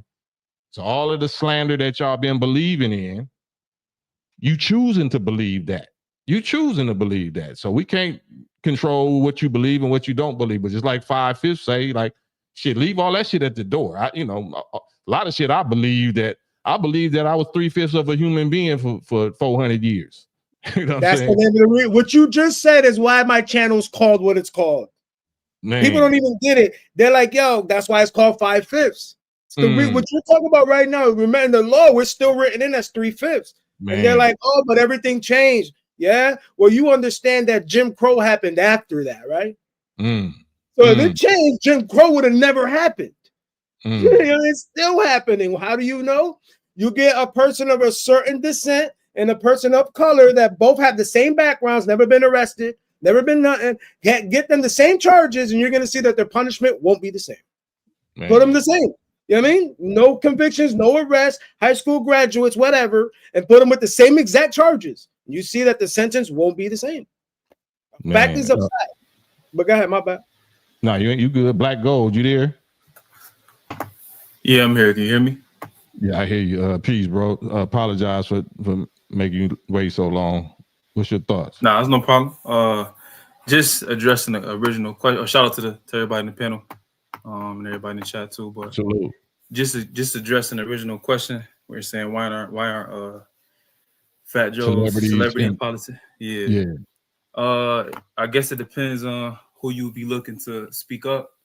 I think that people are taking the FBA thing wherever they want it to. So Tariq, well, I hope you do get the interview because he'll tell you himself, of course. But he said over and over, he's not any type of leader. He's just pointing out the fact that it seems like whenever people whose lineage is from, if you want to say, from slavery in this country, whenever they try to take ownership of anything, i.e., for example, hip hop, it's a pushback or it's a backlash. We're not allowed to claim any of our greatness, and we have to always share it. But we're always able to claim our negativity, and nobody steps in and say, well, no, that wasn't your fault, so to speak. So he's going, well, everybody wants us to be Pan-Africanist, but it always seems to be one-sided. So the gentleman on the panel, right? I'm from a different part of New York, though. I'm from upstate. I'm from Rochester, Buffalo. Right. My experience with Puerto Ricans from Rochester, it's a little different. It's either we get along and we best friends with the ones we grew up with, or we literally can't go into their neighborhood and it'll be bloodshed. So it just depends on who you run into and how you grow up with them. And a lot of to answer that question, to bring it back to the original question, I think what it is like Math Hoffa, for example, he's Caribbean. So I'm half and half. My mom's side is from Texas. They Black American. I literally got the documents. I can prove that they were on the original census for identifying as Negroid. It didn't even say Black. It said Negroid on their birth certificates. And then on my other side, my pops is half and half. So his grandpops was half American, but I mean his father half American, but his mother was Jamaican and Haitian actually. So I have that part of my lineage too. So I know that Caribbeans will stick together before they stick together with Black people, because I even experienced that with both sides of my family. So Tariq just pointing out, he started pointing out those things. And what you'll have is people of Caribbean descent, or even actually mostly Africans, they'll call into his show and they'll immediately denigrate Black Americans. They'll point out how we got low IQ. They'll point out how we poor, how our neighborhood's bad. They'll talk about the NOI. They'll talk anything we got going on in the States. They'll denigrate and they talk about. But you'll have the Dominicans do it. You have Puerto Ricans. Yeah. Yeah, and then I'm gonna let you finish. So you said that Tariq said he's not a leader, but he created the term, and he knows that people are, he created the term and produced films or produced a film or whatever, he's promoting that term and him as the creator of that term. And then once he, gets on live, just because somebody gets on it and get at him a crazy, like you just said, the difference between whether he wants to be a leader or not, that's like Cube and everybody that I grew up with. So I ain't no role model. You are a role model. What are you talking about? You're absolutely a role model, whether you want to or not. Once you become famous, you automatically by default sign up as a role model. You're held accountable and responsible for how you influence the minds of the people. You influencing the minds of the people. So if Tariq is the inventor or the author of the term FBA, and then when somebody gets at him publicly, then he gets childish and start mocking them and doing memes and dissing them or whatever. It turned into a roast battle. Then he is a leader of that. That's his leadership. So he shouldn't represent that if he's going to represent it childishly or emotionally or disrespectfully or comedically, or you're a comedian, like, you know what I'm saying? This is a serious subject. This is blood, sweat, and tears. This is warfare. This is Armageddon. This is chosen people of God subject. So if you're not pointing them to the people that really take this serious, that really do this, who are you pointing them to? Yeah, and I think that's the disconnect too. So the FBA thing, Tariq Nasheed will say, well, no, we all come from the same lineage. In terms of, you talking about everybody being African, yeah. So everybody does originate. It's not like he's saying, well, we're not them. What he's saying is specifically Latinos who also should be classified as Black, but they get to say they're Latino, and then if a law is passed, they get to get those benefits. If it's for immigrants or the migrants, they get to get those benefits if it's a law passed. That the FBAs, quote unquote, if they get nothing, there is no anti FBA hate bill. There is no resources, well, actually was supposed to be what was given to the other groups, but that's a different conversation. Whenever resources are allocated, what they'll do is say people of color. And that's a dangerous term because then that includes everybody. But that only applies to people that's relying on the government for that. So if you really Tariq Nashed, like I don't know, because I don't think he's from LA. I think somebody told me he's from Detroit or something like Detroit, that, right? And Tariq Nashed is the name that he gave himself, which is a Muslim holy name, right? So if you don't believe in Islam, because if from my experience, I don't know him. I talked to him once on the phone before. If his God ain't Allah, if his God is Ogun or the ancestors or something like that, then why do you name yourself Tariq Nashed, which is a Muslim name, which falls under this expression, which is Islam, right? So it's a lot of things that ain't you can't just throw rocks and hide your hand and say I'm not this or I ain't responsible for that. Grown men, you can't get away with it with real warriors and soldiers. So I'm not saying that, he needs to be on these platforms, with people like myself, not with fans, not with people that agree like, yeah, FBA is a cool thing, okay, but with people like why did you call it FBA? Why are you Tariq Nashed? You know what I'm saying? Which is a Muslim name. Why is this? Some questions that people that's from here, not that's from so-called Tetherland or wherever people that's really from here, that's really vets in this struggle, in this warfare that you're representing. You're representing. We need to have a conversation publicly about what's what. You know what I'm saying? Because it's too much. The stuff that the FOI and NOI have been trying to unite and clean up, it seems like is getting kind of messed up intentionally by this subject, or so I'm not saying it's his fault, but I want to hear him represent himself, with me or with us or somebody like that. It ain't, because he had young brother, I think he had Riza Islam on his, but that's youth. I'm 55. Have some elders there, like, you know what I'm saying? I want to see what the respect level is on that level, like, you know what I'm saying? He who is it? Captain Tariq. I'm not sure if you're familiar with the I had a couple of dialogues on YouTube with Tariq from the Hebrew Israelites. Yeah, so I'm talking about the NOI. But to consolidate the point, basically, instead of going everywhere, his thing ain't. He's trying to.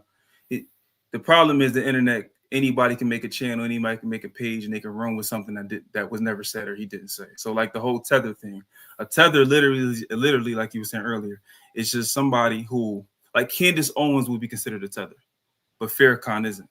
But it's because of their behaviors. So we both know they're of Caribbean descent, but Candace Owens has went on her way to denigrate the Black people, and then she blended in originally trying to pretend to be one of us. And then as soon as she gets in a position of power, she immediately delineates and say, well, no, I'm of Caribbean descent. So hold on, we let you into the culture, let you amongst us, you gather some information, then to find out you ain't really with us and you jumping on the other side. Whereas, like you're saying, Farrakhan has always stood on side of us and try to unite everybody. Right. So a tether is just somebody who. My point though is the most reputable, the most authentic, reputable warriors and soldiers in this fight need to be at the table. If you claim to be representing Black people, the descendants of slave, FBA, whatever you call them, you either on some Black Lives Matter 501(c), trying to get, or if you really representing us, you're gonna have to fall in line, and we're gonna have to have a conversation about where you directing our people. This is not your people. FBA, if they keep saying, well, that's just a lineage. I mean, well, we already know that, but we already know we FBA. Yeah. But who is supposed to now direct the movement, the FBA movement, to where? To politics, to Pharaoh, to get some reparations? Like, you know what I'm saying? It's not no structure. It's not no discipline. It's not no law. It's damn sure not no army. You know what I'm saying? They can't agree with each other, right? So young men for war, but older men for counsel. You got to have them both. Otherwise, you just gonna crash out with your energy. You just got some young, youthful energy. Yeah, Facebook, FBA. I mean, that's cool, but you finna go crash out. Your revolution gonna last about 30 seconds. You know what I'm saying? You're gonna last about 30 seconds. Because you're not gonna be able to force nobody to give you no reparations. You're not gonna inspire our brothers and sisters from Africa and the Middle East to support you. Because it's too unorganized, it's too reckless, it's too immature. You bagging and fake not what's the Clubhouse? It's like Clubhouse and shit, like you know, Clubhouse app. Ain't nobody getting nowhere with that. This war, this is real war. This is science, military science. You don't see the United States government doing that. You don't see them generals and the majors and them admirals doing that. This how serious that is. They got all of that in place, including the police department, to keep niggas under control, to keep niggas confused and fighting against each other. That's what psychological warfare is about, to keep us doing exactly what we're doing. So my job is to try to put it out there and let you see, okay, this is what's happening. But if you want to keep choosing to do that, your blood is off our hands. It's Christmas, y'all Christians. Look at the Bible, the inner court, you know what I'm saying?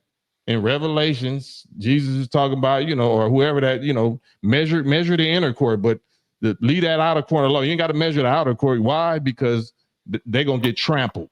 They're going to get trampled. If you don't want to fall in line with the structure and the discipline and the military line organization, unity of the Nation of Islam or any organization like that, you belong to the tramplers, the trampolines. You're going to be on a trampoline.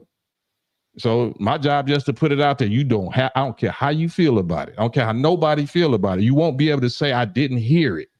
Nah, man, my job is just to deliver the message, bro. You know what I'm saying? And I love y'all, but that's why, you know, it's already at the end. We're already rebelled and was hard-headed.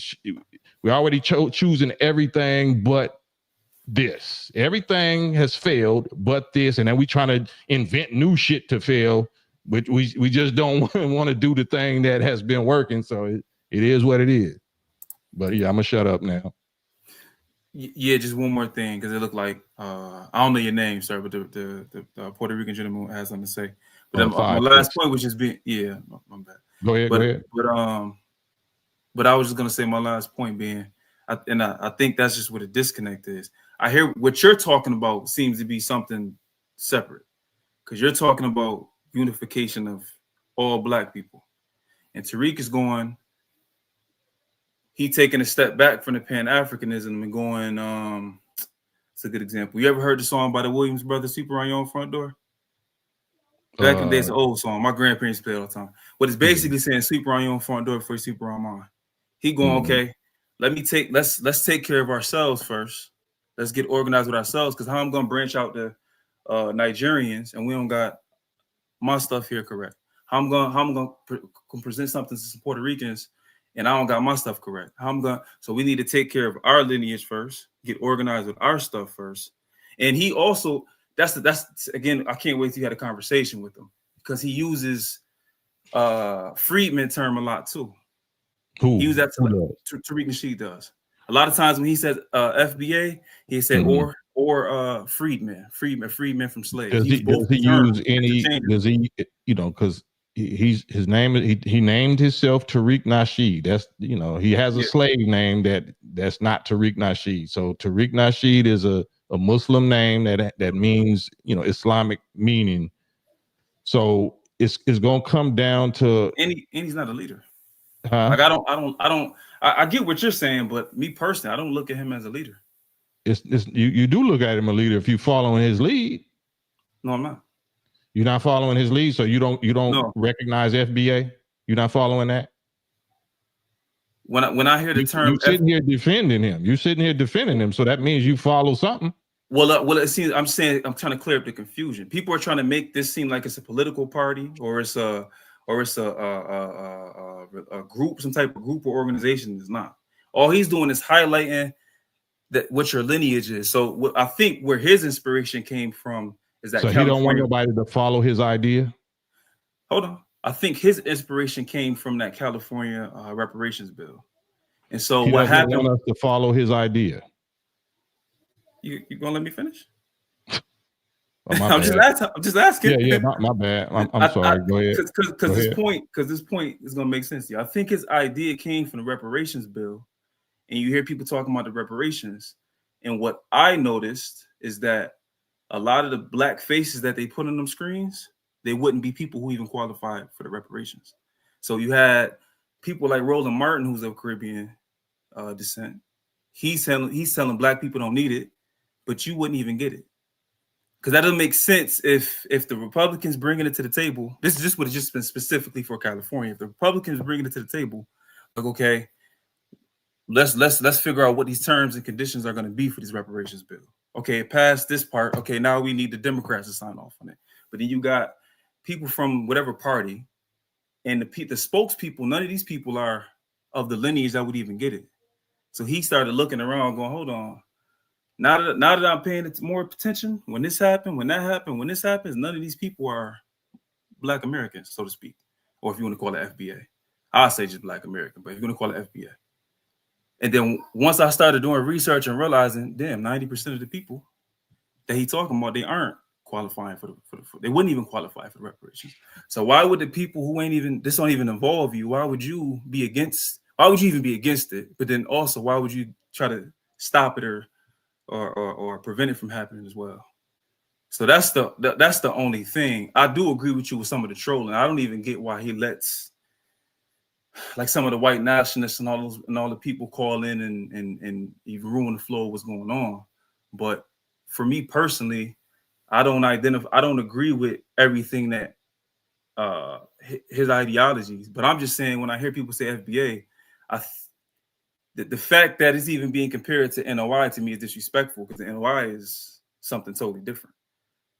I can't, you're saying, there is nothing bad to say about NOI. There is no but the whole FBA thing is just identifying the lineage. That has nothing to do with. So the lineage wasn't already identified? Not for the younger generation, no. The younger generation. Because where I'm from, the NOI doesn't have as big of a presence. There are NOI brothers in the streets, but they don't have a big. No, I hear that. So why couldn't Tariq just direct the younger generation to the NOI? Because somebody like me, for example, I wouldn't have followed that. I'll give you a perfect example. Oh, so why? I respect. So if I'm looking at if I look at it like a tree, I always leant more towards Malcolm X and Dr. Khalid Muhammad than I did the Honorable Mr. Farrakhan. Just as something about when they would, which I guess technically is hypocritical because they both come from up under Elijah Muhammad. So you're saying that's hypocritical of you, right?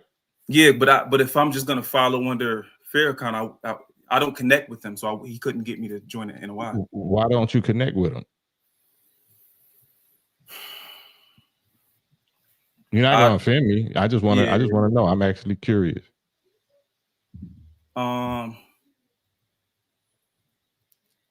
It's okay. I'm just saying it's something about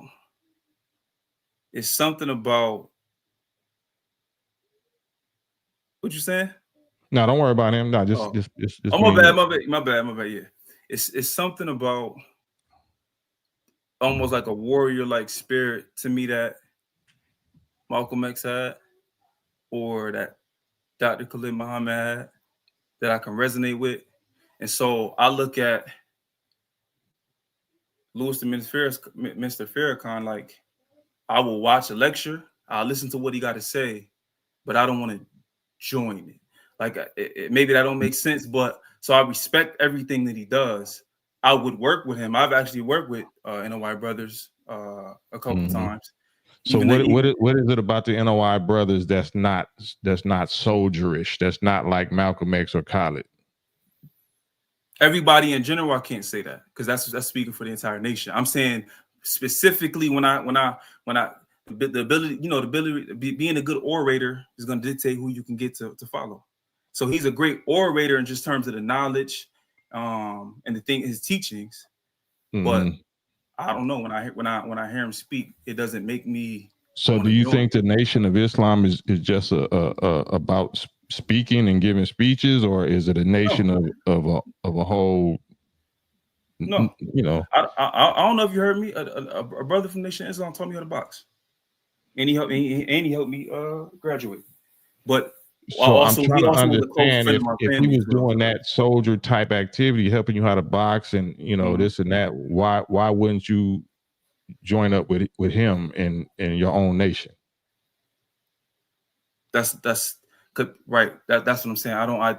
That's one person, but there's other people I've met that made me go, now I'm cool on that. So it ain't no people in the FBA movement that's gonna make you feel that way, or any black organization. I don't identify as feel that way, huh? I don't identify as FBA either though. What black organization are you a part of? Not part of a black organization. Do you think you should be a part of a black organization? Absolutely. Why aren't you? Because I haven't found one. The closest I've ever come to join a quote unquote, I guess if you say organization, was the Black Israelites. But even that, my thing is, it seems that all the groups want. Say it. Not all the groups. I'll give you a perfect example. So with the Black Hebrews. Mm-hmm. In my Let's not experience, talk about them. Let's talk about the NOI. I don't want to talk about the Hebrews or some other organization. Well, you said organizations, but yeah, no, but you talk about you about to kind of say why you didn't get with. I don't even want you to say nothing negative about another organization. I'd rather you say something negative about. Yeah, I'm trying not to say negative about nobody, but just if that's what you feel, this man talk, bro. Ain't no females over here. You're supposed to be able to talk straight, and I ain't in my feelings or nothing. You see, I'm calm. I'm asking you questions. All right. So for me, what I would see, at least the leaders that's in the area I grew up in. So you're talking about between Buffalo and Rochester. The things I would see them do sometimes. Not everybody, but some of the things I would see done, I would go, well, no, I'm better off not being up under that. So in particular, one of the brothers that used to help coach at the rec center I used to go to. That was a solid man though. So he was doing things that would make you go, okay, it made me curious and actually do the research and realize what Nation Islam actually is. But then he fell the leader? No, he wasn't. He fell up under somebody that I didn't respect. No, I'm saying so you know who the leader of the Nation of Islam is, right? Honorable Minister Farakhan. Right, what Honorable Elijah Muhammad and sitting in his seat is the Honorable Minister Louis Farrakhan. So that's who you're there for. You're not. Nobody else is your leader. Nobody else is your leader. And that's what I'm saying. I didn't identify with them. So once I started doing research, because I didn't even know who Dr. Khalid Muhammad was. When I started doing my research, I started watching their speeches, etc., etc. And when I would watch everybody, I always leant more towards that side of it. With identifying with them for some reason, just whatever it is, I just identify with them. Honestly, do you believe that you need to be a member of an army as a black man in America, knowing that you're the target and the most hated thing in this country? Do you believe that you need to be a member of a black army? Yes or no? Yes.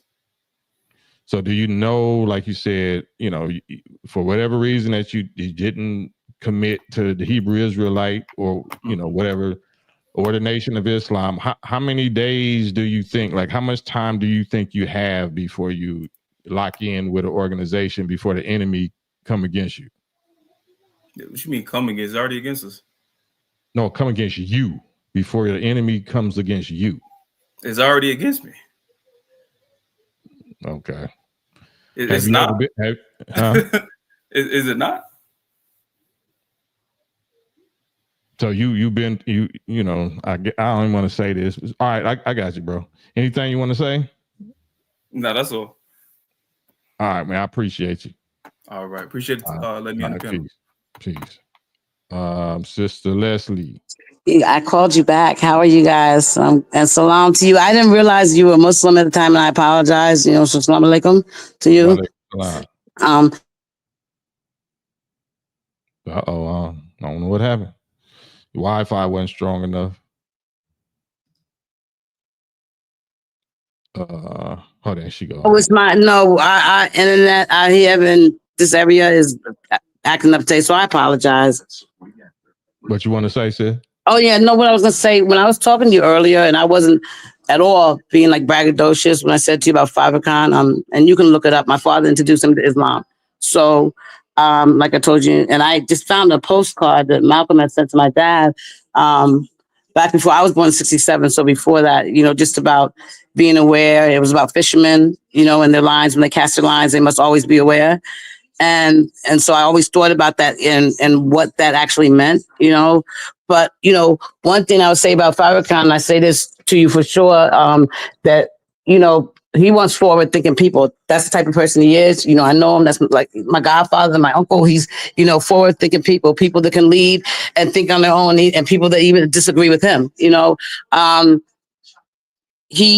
don't agree with everything that the nation says. Like I told you, I was born into the nation, F/FOI. When moving to Northern Virginia, I never saw any Muslims. It was, first of all, I didn't see a lot of people that look like me that were Black. And then actually Muslim. And the people that I had a problem with in the area were actually Black people. They used to put on a hijab, tease me because they were not educated. They didn't understand Islam, knew nothing about Islam.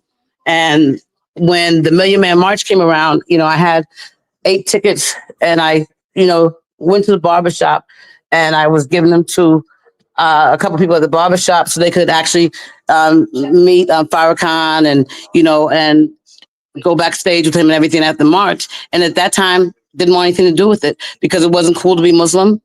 You know what I'm saying? It didn't get cool to become Muslim until just recently, I think. My grandkids' school, they have actually a program for Muslims and stuff like that. But that's all I wanted to say when it came to the NOI. And also what the other guy commented, when the NOI, for me being younger, it was all Black Americans. It was exclusive. And if you actually, your history, you came from someplace else, but you have been in America or your family's from someplace else, but it was exclusive to that. You didn't see if you saw Puerto Ricans, you didn't know they were Puerto Ricans, that you consider them as Black. But when you look, I'm looking at the picture right now at the Masjid in Harlem, the very first mosque on the East Coast that the NOI built. And that was you didn't see anybody but people that look just like us. So that statement that he made was true. It wasn't inclusive to you could come in there, but you did not find other Blacks of different heritages. You didn't. And that's like I told you the truth. I can tell you that for sure. Right. But other than that, I love you guys. You guys very, very articulate, so intelligent, man. Seriously, it really. And you, Mr. Boricua, I appreciate you. First of all, I look at you as Afro-Latino. I told you my grandkids, mi nietas, they are the same, but I appreciate the fact that you want to educate yourself on history or the facts of history, the truth, the knowledge, because that's what makes things so great when other people speak about, not when you speak about yourself, when you hear other people speaking, about you, that's the greatest accomplishment. So you keep doing what you're doing. You don't let anybody run you off or tell you anything different. You hear me? And that's my word. And again, you guys, I love you. I'm going to keep listening. I'm not going to call up, but please think about that with the NOI. Like I told you, not to take anything away from anybody else. But when I tell you I was born into that, I, went through that. We love you, sis. I love you too, guys. Thank you. Okay. I look at it like this, B. It's like if I'm walking up the block, right? And I see somebody scamming. Like, yo, bro, I'm going to go ahead scamming, bro. I'm making you, and I'm going to keep it pushing. I'm not. Because if not, how we're gonna keep doing it in 100 years? We're gonna be doing this again. That means it isn't being here about progression. It isn't about being progressive. Let me read this. Did King tell? We're gonna. Jose Martinez says, "My family built this house I live in with no help from the government, just straight hustle. I don't want any handouts. That's for suckers." So Jose Martinez, I'm guessing that you Latino. As far as FBA and reparations, that's not about a handout. That's about what's owed to us for 400 years of free labor. So ain't no handouts. This is not about no handouts, Jose. You know what I'm saying? This is about what the government, the slave masters owe us for 400 years or 310 years of chattel slavery and 100 years of free slavery. So let's get that straight. Can I go real quick? Mic check, mic check. Is everything sounding better on my end? Yeah, you sound much better. Yeah, it was my headphones, my other device. It was going back and forth. So thank you. Hey, so what we're gonna do is we're gonna put together a date, January 2nd, and everybody that I believe or that identifies being Black, we're not going to Target. And if you don't shop at Target, great. If you wasn't going to Target anyways, good, you help support us. But we're gonna act as a unit. We don't care, you NOI, FBA, you Black, you identify as that, you Latino, or other set topics. If you Black and you identify, we're not going to Target on the 3rd. You know, simple as that. Don't nobody else Black that's identified. That's what we're doing together as a movement. We're not going to Target. January 3rd. All right. So check this out. Yeah, I went through this in school. The actual facts. I'm gonna give you two little. I was bad when I was young, so my father used to beat me because I was bad. Right? So I'm gonna tell you about 2 times how I got suspended from school, real young. Right? One of my questions to the teacher was, I made them tell me what discover meant, like the definition. Then when they told me, I said, so how can he discover something if people were already there? It's like, how, they literally suspended me from school. Mind you, my father don't know too much English. So all my father registered is that I'm not doing what I'm told. It doesn't matter what I'm told. I'm not doing what I'm told. So he beat the shit out of me for being suspended from school, being mad young. Imagine how old. Remember, that's like the 3rd grade or 5th grade or some shit, right? And then I go, how you gonna say? I said, how you gonna have a people, right, do something as in making railroads, making all these buildings, doing all this shit, right? Never pay them, and then call them lazy at the same time. Another suspension from school. I tell people I've never been to a field trip. I've never been to a dance, prom. I had to get my diploma in prison. I was getting suspended from school because I'm like, hold up, this. But if he from over here and I'm Spanish, alleged, because that's what you're telling me, I'm Spanish, and I look like this, how he look like that? Everything, even with the Bible. Hold up, if this took place in Africa, and what? It didn't take place in Africa. Whoa, bro. Where's that country? Because that's a country. That country's located in what continent? And then they bounce out. And I'm like, hold up. So you said we can't change the Bible at all, right? No, where this picture is the Bible being changed. So off the rip, you're breaking the rule. So now I gotta question everything. You know what I mean? So now that's where I'm at now. So now even the shit they taught me that I could remember in 3rd grade, I gotta question that now. Like, is that even true? Like, I don't. So now when people are like, yo, how you Puerto Rican and you don't know if you were a slave or not? Well, were you there? Right. Or are you just being told like I was told?